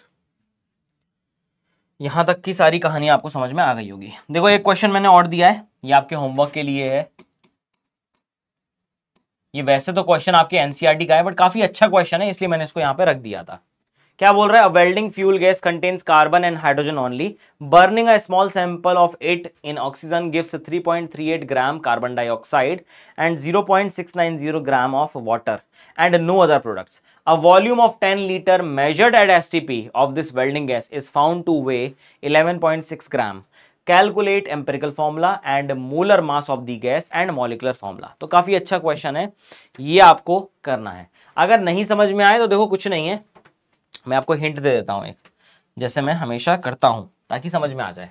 यहां पे क्या दे रखा है? यहां मास परसेंटेज नहीं दे रखा है, या तो आप मास परसेंटेज निकाल लो, अगर नहीं है तो आप उसका मास निकाल लो बस। ठीक है, कि हमारे पास एक वेल्डिंग गैस फ्यूल गैस है जिसके अंदर केवल कार्बन और हाइड्रोजन है और हमको नहीं पता है क्या है।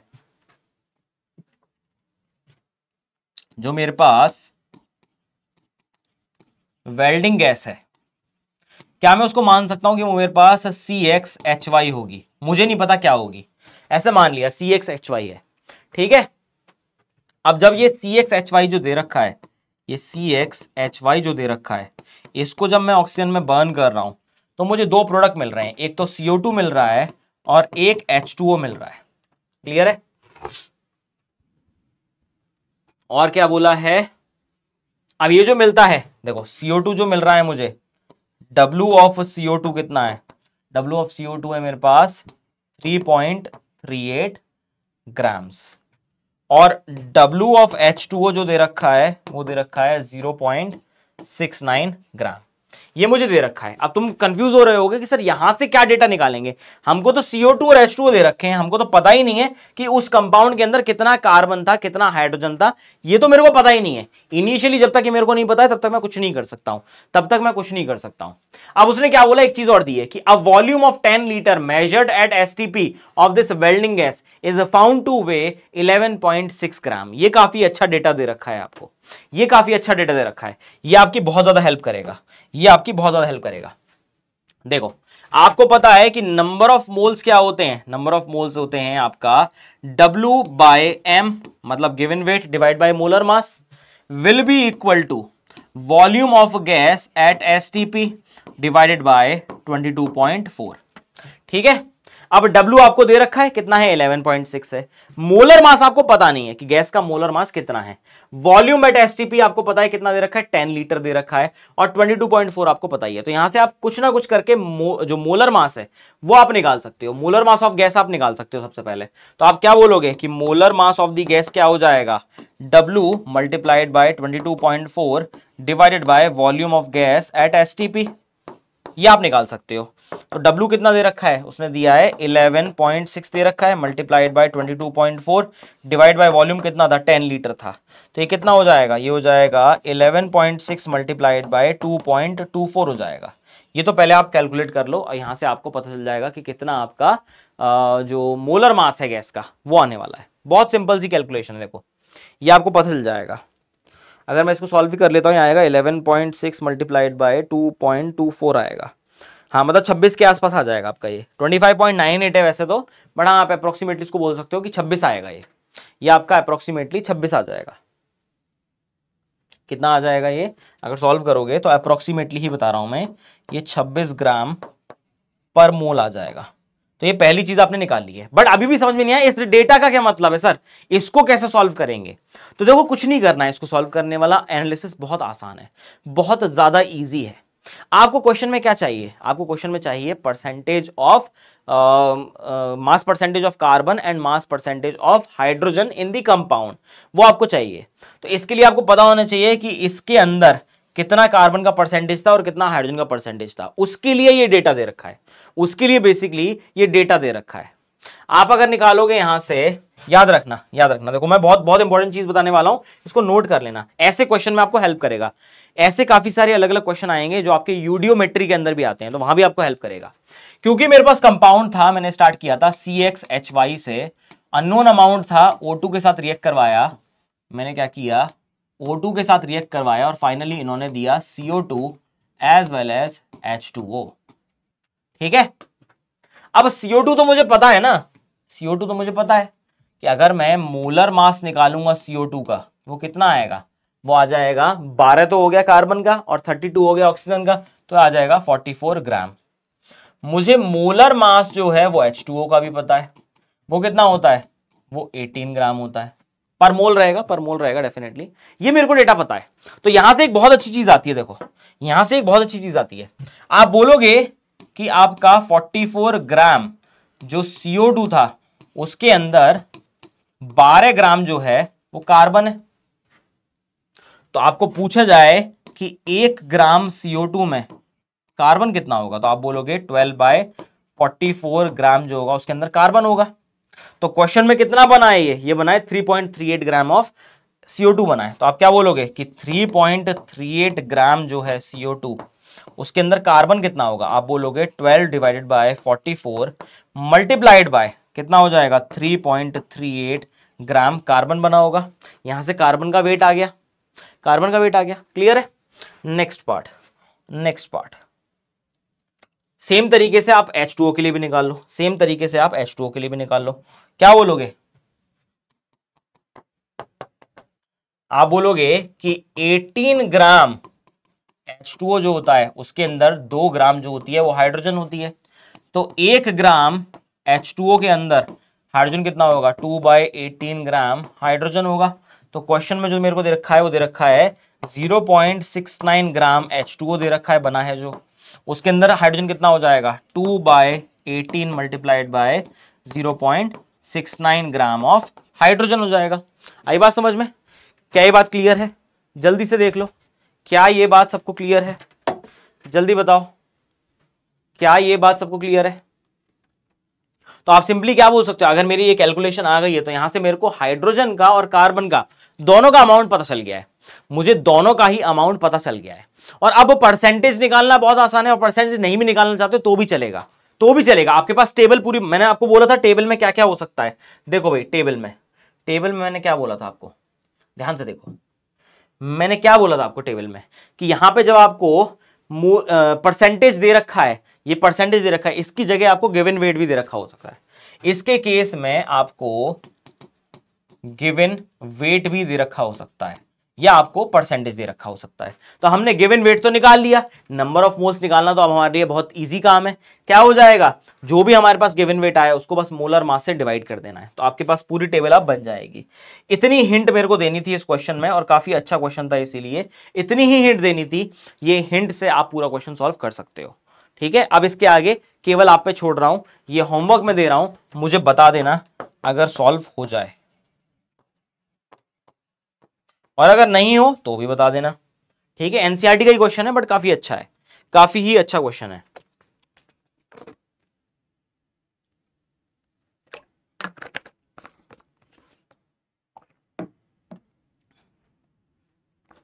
चलो अब ये सारी चीजें जो है हमने एक पार्ट था, ये सारा का सारा एक पार्ट था, पूरे मोल का एक तरफ का पार्ट ये था। अब जितने भी मोल के क्वेश्चन आएंगे, जितनी भी मोल की प्रॉब्लम आएंगे, उनमें केवल एक ही चीज चलेगी, एक रिएक्शन के बेसिस पे आप कैसे मोल की कैलकुलेशन कर सकते हो।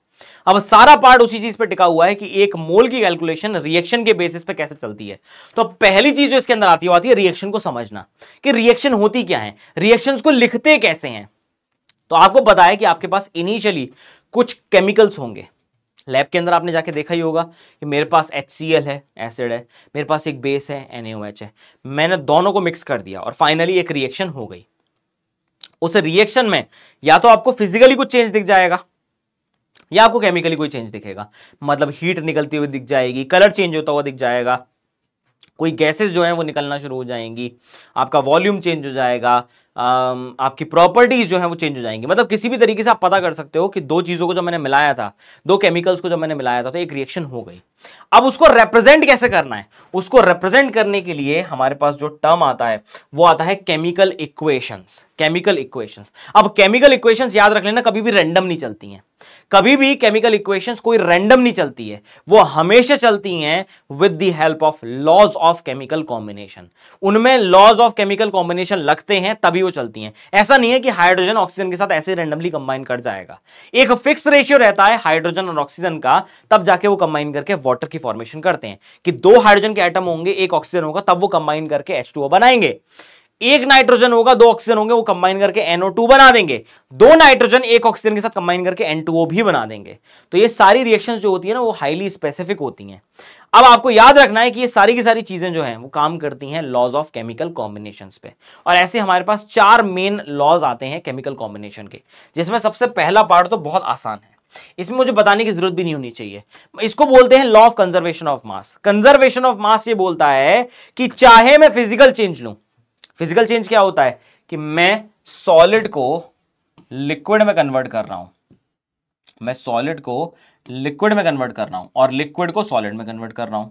पहली चीज, मैं लिक्विड को गैस में कन्वर्ट कर रहा हूं, गैस को लिक्विड में कन्वर्ट कर रहा हूं, या मैं सॉलिड को डायरेक्टली गैस में कन्वर्ट कर रहा हूं या गैस को मैं डायरेक्टली सॉलिड में कन्वर्ट कर रहा हूं। ये होते हैं आपके फिजिकल चेंजेस। तो या तो मेरे पास कोई भी किसी भी तरीके का फिजिकल चेंज आ जाए,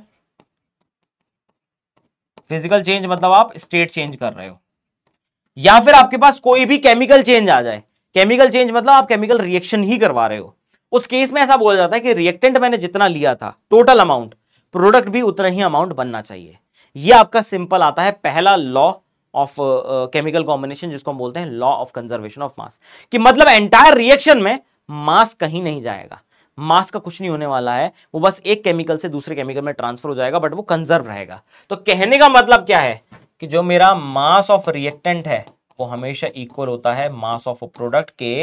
it means overall mass is conserved in the reaction. कुछ भी हो सकती है, फिजिकल चेंज भी हो सकता है, केमिकल चेंज भी हो सकता है, बट वो रहेगा क्या, आपका कंजर्व रहेगा। आई बात समझ में? जैसे मैंने CH4 लिया था, उसको ऑक्सीजन के साथ कंबाइन कराया और वो CO2 बन गया और H2O बन गया।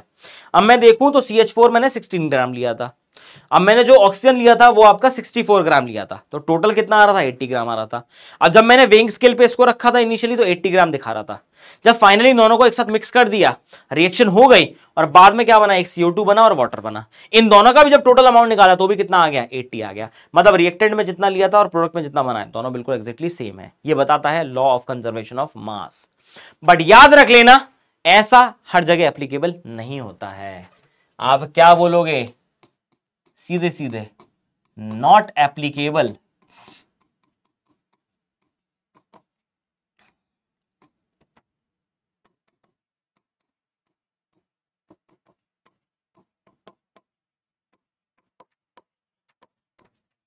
रेडियो एक्टिव एलिमेंट्स जो होते हैं ना, उनके केस में काम नहीं करने वाला है। रेडियो एक्टिव एलिमेंट्स का मतलब ये होता है कि ऐसे एलिमेंट्स जिनका न्यूक्लियाई जो है या न्यूक्लियस जो है वो स्टेबल नहीं है, वो धीरे धीरे करके टूट जाता है। तो अगर वो टूटेगा तो मास आपका कन्वर्ट होना शुरू हो जाएगा, तो मास वो कन्वर्ट होता है एनर्जी में। इसलिए इसका एक एक्सटेंशन पार्ट भी आया था, वो इतनी रेलेवेंट नहीं है अपने लिए, बट वो आया था, उसको बोलते थे law of conservation of mass and energy. क्योंकि रेडियो एक्टिव एलिमेंट्स में जो एनर्जी रिलीज होती है वो मास से रिलेटेड होती है। और आपको एक इक्वेशन भी पता होगी, बहुत कॉमन इक्वेशन है, E=mc², याद होगा सभी को। तो E=mc² में क्या होता है कि जितना मास आपका न्यूक्लियस का डिसिपेट हुआ है वो सारा एनर्जी में ही कन्वर्ट होता है। तो वहां से ये इक्वेशन आई थी बेसिकली। तो आप रेडियो एक्टिव एलिमेंट्स में केवल कंजर्वेशन ऑफ मास को नहीं निकाल सकते हो, क्योंकि न्यूक्लियस स्टेबल नहीं होते हैं उनके, वो टूटना शुरू कर देते हैं, इसलिए इसका एक्सटेंशन पार्ट आया था। आई होप ये पार्ट आपको क्लियर हो गया होगा। बहुत सिंपल सा है, ये बहुत सिंपल सा एनालिसिस है लॉ ऑफ कंजर्वेशन ऑफ मास का। देख लो इसको एक बार।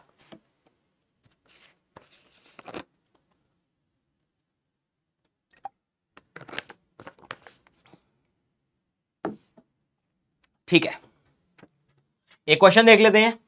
A gram of substance X reacts with B gram of substance Y to form C gram of substance R and D gram of substance S.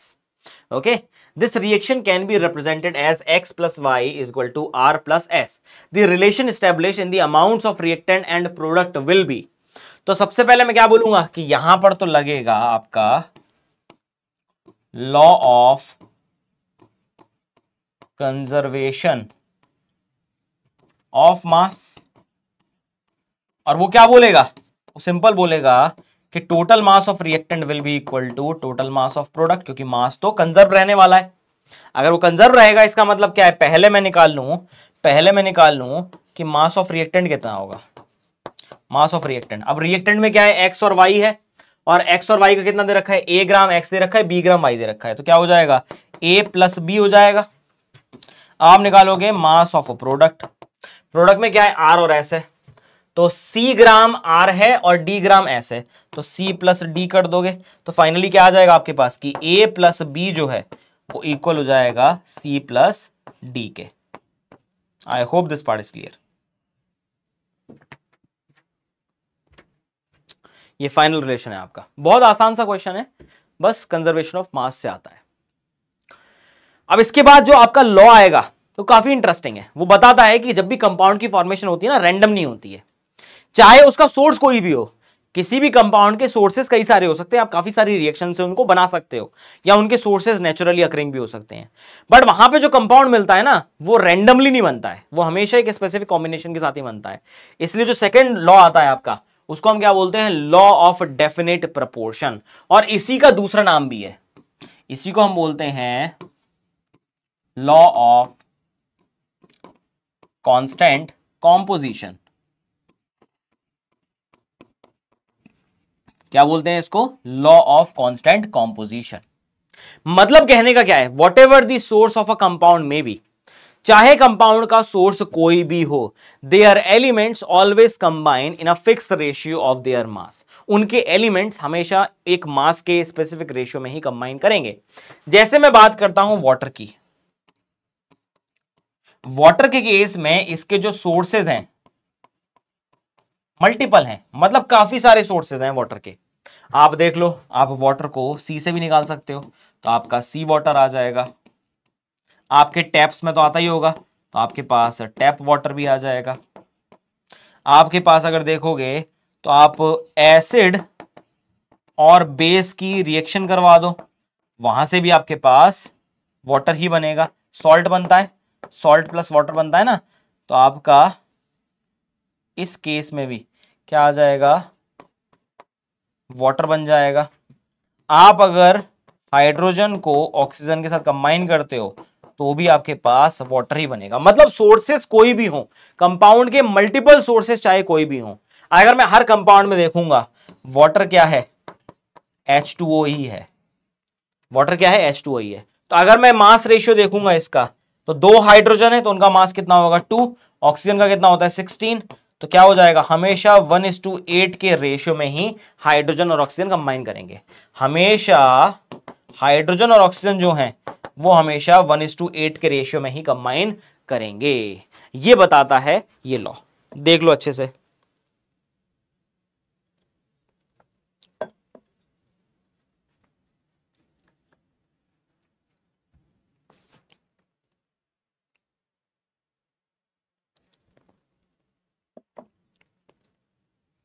Clear है? चलो जी, अब ये बात समझ में आ गई तो एक और एग्जांपल ले लेते हैं बढ़िया सा। जैसे अगर मैं बात करूं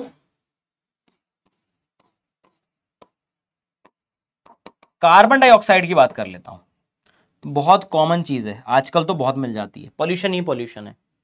तो इसको देखोगे ये आपको रेस्पिरेशन में भी मिलेगी, वहां से भी इसका एक अच्छा खासा सोर्स है, हम लोग तो CO2 भर भर के छोड़ते हैं, है कि नहीं। एग्जॉस्ट ऑफ व्हीकल जो है उससे भी आपको मिल जाएगी ये। बर्निंग ऑफ कोल जो है उससे तो आपको बहुत आसानी से मिलेगी ही मिलेगी, बर्निंग ऑफ कोल तो इसका काफी अच्छा खासा सोर्स है। तो कार्बन डाइऑक्साइड के काफी सारे सोर्सेज हैं। अब यहां पर देखोगे हर जगह फॉर्मूला क्या होता है, CO2 ही होता है। तो अगर मैं कार्बन और ऑक्सीजन का मास रेशियो की बात करूंगा तो कार्बन होता है 12 ग्राम, ऑक्सीजन होता है 32। तो इसको जब आप देखोगे हमेशा 3:8 के रेशियो में ही ये कंबाइन करने वाले हैं CO2 की फॉर्मेशन के लिए। तो ये लॉ जो है ये उसी के साथ डील करता है कि what ever the source of a compound में भी, कंपाउंड का कोई भी सोर्स क्यों ना हो, वहां पर बनने वाले एलिमेंट्स हमेशा एक स्पेसिफिक मास रेशियो में ही कंबाइन करते हैं। ये सार है इस बात का।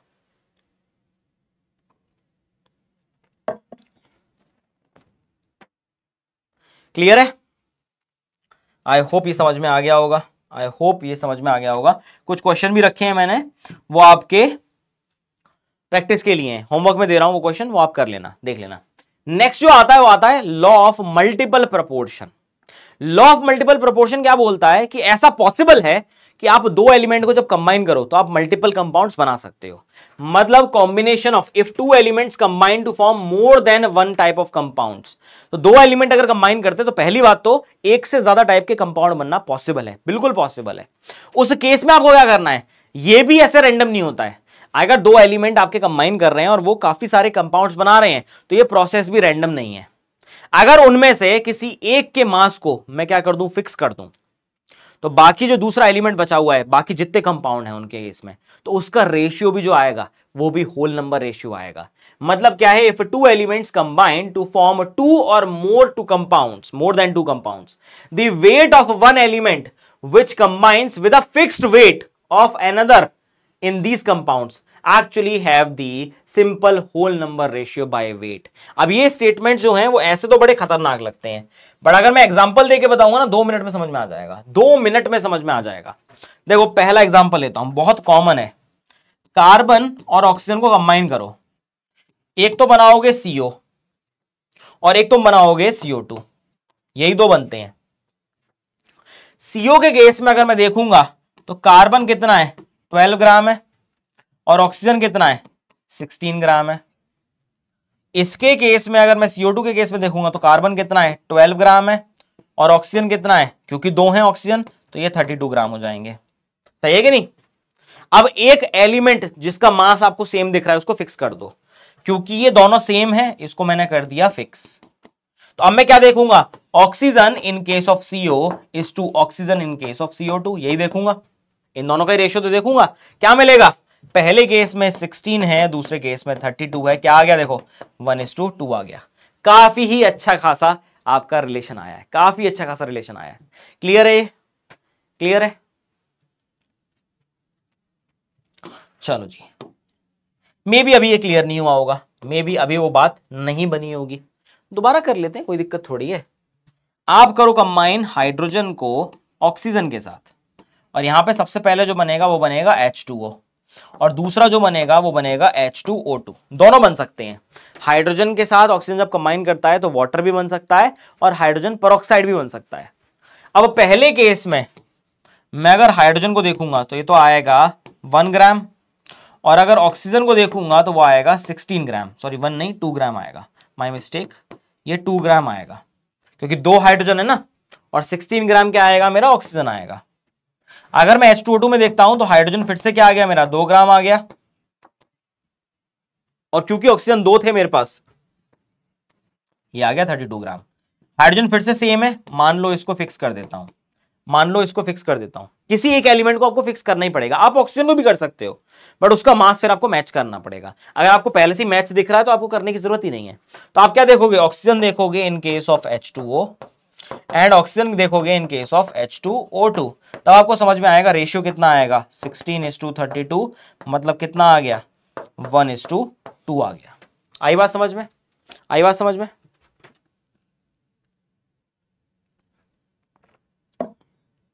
इसको थोड़ा और बड़े लेवल पे लेके चलते हैं, थोड़े बड़े स्केल पे लेके चलते हैं, कि मैंने नाइट्रोजन को कंबाइन करवाया था ऑक्सीजन के साथ।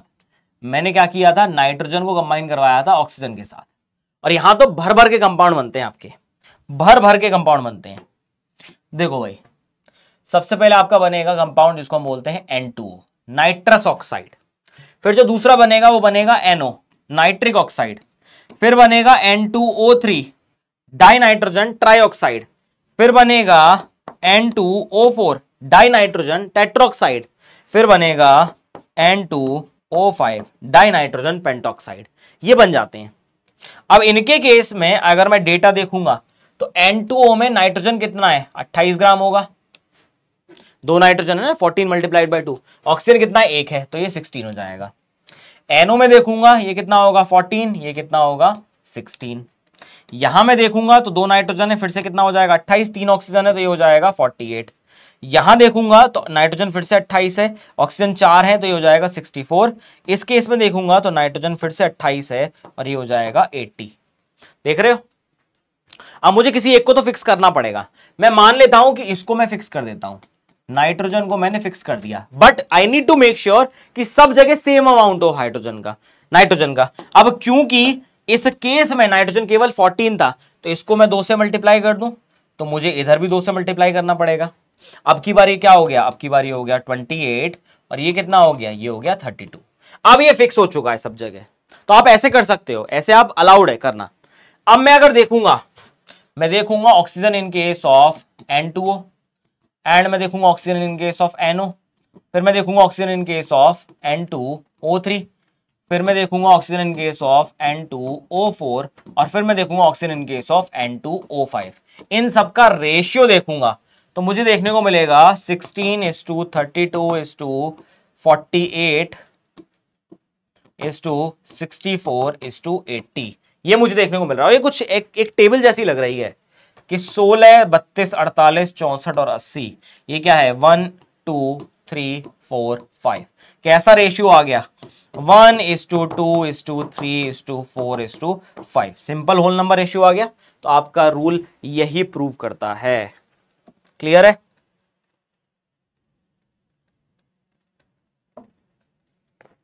क्लियर है?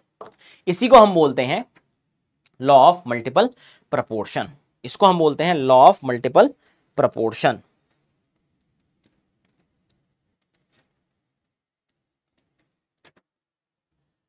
एक लॉ और आता है लास्ट वाला, वैसे तो इतना रेलेवेंट नहीं है, बट हाँ कभी कभी पूछ लिया जाता है कि एक और लॉ आता है जिसको हम बोलते हैं रेसिप्रोकल प्रोपोर्शन। रेसिप्रोकल प्रोपोर्शन के क्वेश्चन कभी भी आए तो आपको पूरा सब चीज याद नहीं रखनी है। आपको एक सिंपल सा कॉन्सेप्ट बताऊंगा। अगर 3 एलिमेंट है, याद रख लेना, ये कब लगेगा, जब मेरे पास 3 एलिमेंट्स हैं, और उन्हीं के 3 कंपाउंड्स हैं। जब भी ऐसा कुछ आ जाएगा, 3 एलिमेंट्स और 3 कंपाउंड्स वाला अगर कुछ हो जाएगा, तो आप समझ जाना कि मैं क्या बात कर रहा हूं, लॉ ऑफ रेसिप्रोकल प्रोपोर्शन की बात कर रहा हूं। ठीक है?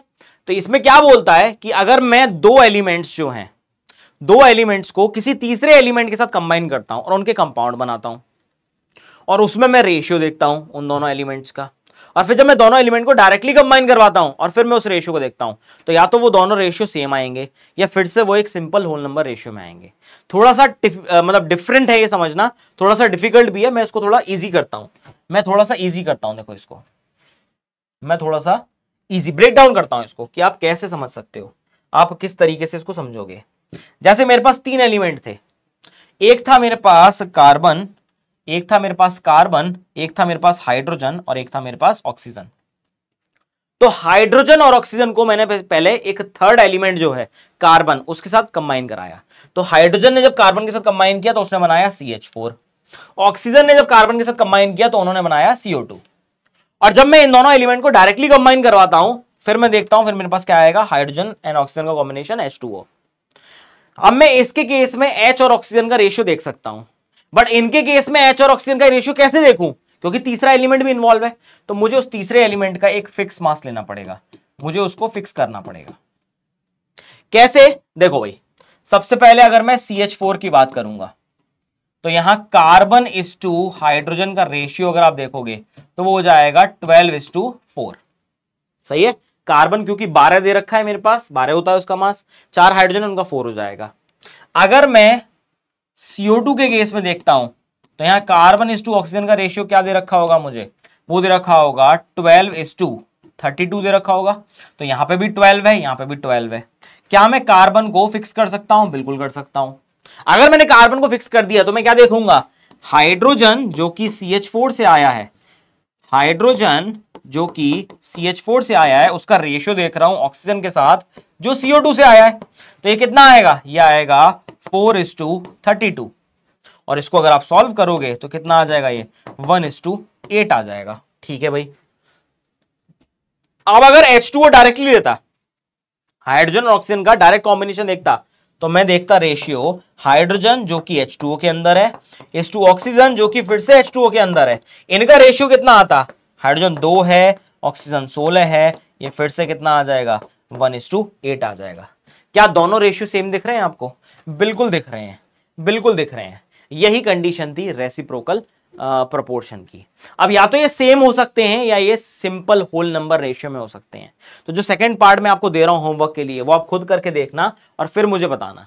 हमारे पास क्या है, H2S है, H2O है, SO2 है, मतलब 3 एलिमेंट है, हाइड्रोजन, सल्फर एंड ऑक्सीजन। आप किसी से भी स्टार्ट कर सकते हो, जो आपको अच्छा लगे आप वहां से स्टार्ट कर लो। मैं आपको एक हिंट दे देता हूं कि चलो आप यहां से ले लो, इसको फिक्स कर देना, इसको फिक्स कर देना, तो आप रेशियो देखोगे ऑक्सीजन का एंड सल्फर का इन H2O एंड H2S। फिर इनका डायरेक्ट रिलेशन देखना, अगर वो दोनों आपके रेशियो सेम आ रहे हैं या सिंपल होल नंबर में आ रहे हैं तो आपका ये लॉ एक्टिव है। अदरवाइज क्वेश्चन में कभी भी पूछा जाए तो 3 एलिमेंट होने चाहिए, 3 कंपाउंड होने चाहिए, आपका काम हो गया। क्लियर है? देख लो भाई इसको।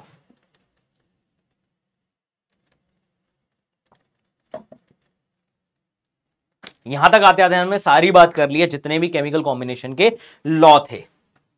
एक लॉ और आ जाता है आपका, जिसको हम बोलते हैं गैलुसेक्स का law of gaseous volume.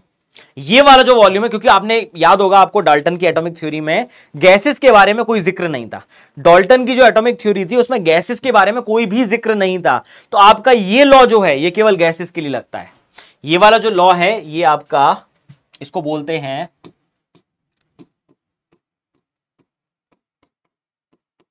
गैलुसेक्स law of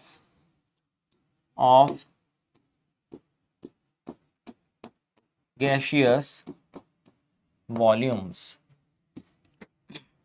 क्योंकि अभी तक हमने जितनी बात की थी वो मास के ऊपर बात कर रहे थे, स्पेसिफिक रेशियो ऑफ मास होगा, मास के एक स्पेसिफिक रेशियो में कंबाइन करेंगे। ये पहला लॉ है जो वॉल्यूम को कोरिलेट करता है और ऐसा बोलता है कि under similar conditions of temperature and pressure. क्योंकि गैसेस के लिए मैंने आपको बोला था कि भाई टेम्परेचर एंड प्रेशर का बहुत ध्यान रखना है।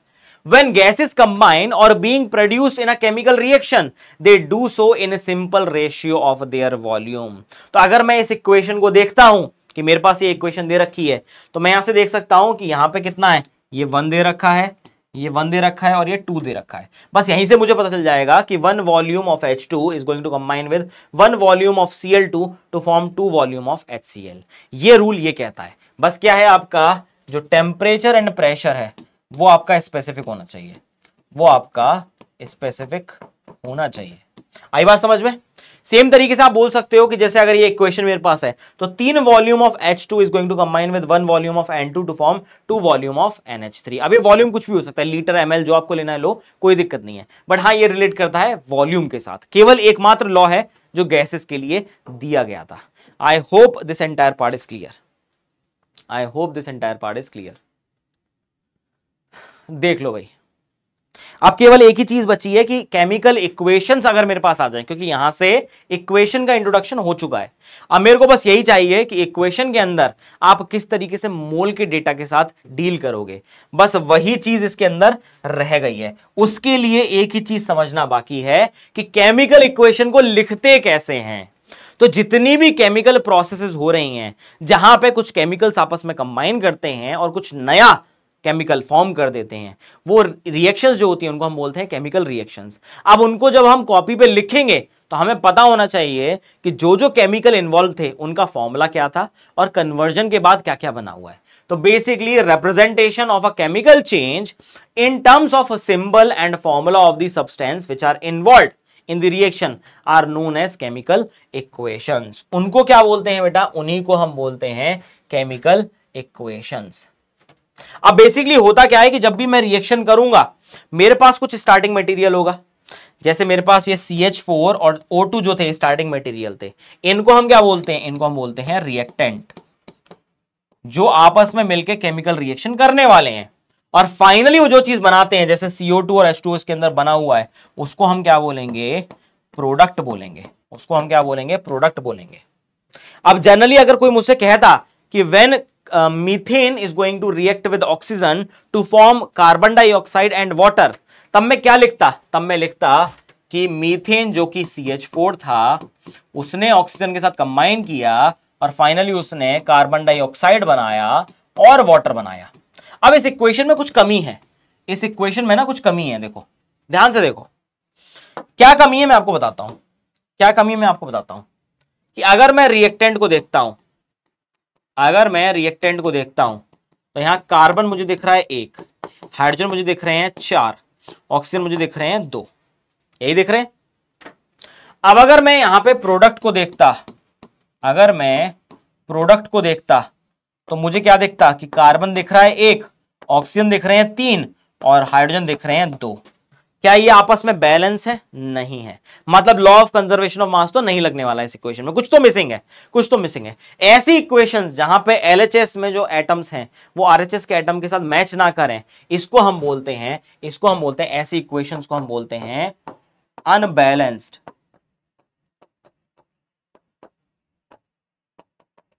Chemical equation. इनको हम क्या बोलते हैं? Unbalanced chemical equation. तो पूरी केमिस्ट्री में अनबैलेंस्ड केमिकल इक्वेशन का कोई काम नहीं है, बिल्कुल भूल जाना, बिल्कुल थर्ड क्लास है वो, आपकी कोई हेल्प नहीं करने वाले हैं। बट अगर मैं थोड़ा सा हिट एंड ट्रायल लगा दूं और मैं कोशिश करूं कि इक्वेशन कैसे भी बैलेंस हो जाए, तो मैं कुछ नंबर इनके आगे रखूंगा। जैसे मैंने 2 नंबर इसके आगे रख दिया ऑक्सीजन के आगे, और मैंने 2 नंबर किसके आगे रख दिया? H2O के आगे रख दिया। अब क्या हो गया? कार्बन 1 था, हाइड्रोजन कितने थे? 4 थे, और ऑक्सीजन भी कितने हो गए? 2 दूनी 4 हो गए। इधर देखूंगा, कार्बन 1 था, ऑक्सीजन कितने थे? आपके 2, और 2 4 इधर हो गए, और हाइड्रोजन कितने? 2 दूनी 4 हो गए।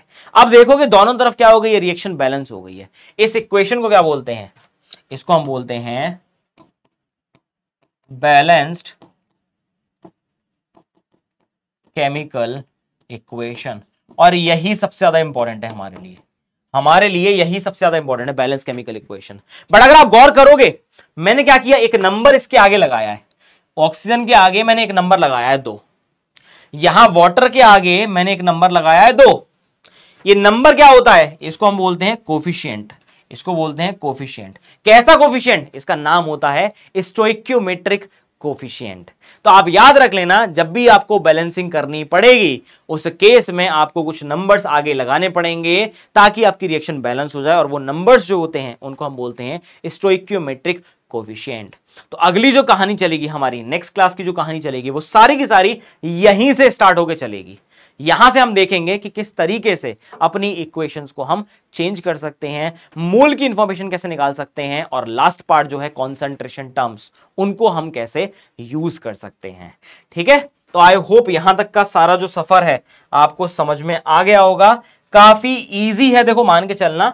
बट यही, अगर आपको लगता है कि मुझे समझ में नहीं आएगी, तो वही याद कर लेना कि बचपन से बहुत धक्के खाते हुए आए हो, बहुत स्ट्रगल करते हुए आए हो, पर मेहनत कभी नहीं छोड़ी है, हार कभी नहीं मारी है। तो आज तक इतनी चीजें सीखी हैं, वो एक लॉन्ग टर्म का परिणाम है। तो ये भी चीज थोड़ा सा टाइम लेगी, बट जब जिस दिन आपको समझ में आनी शुरू हो जाएगी, उस दिन तो ऐसे चुटकियों में सवाल करोगे।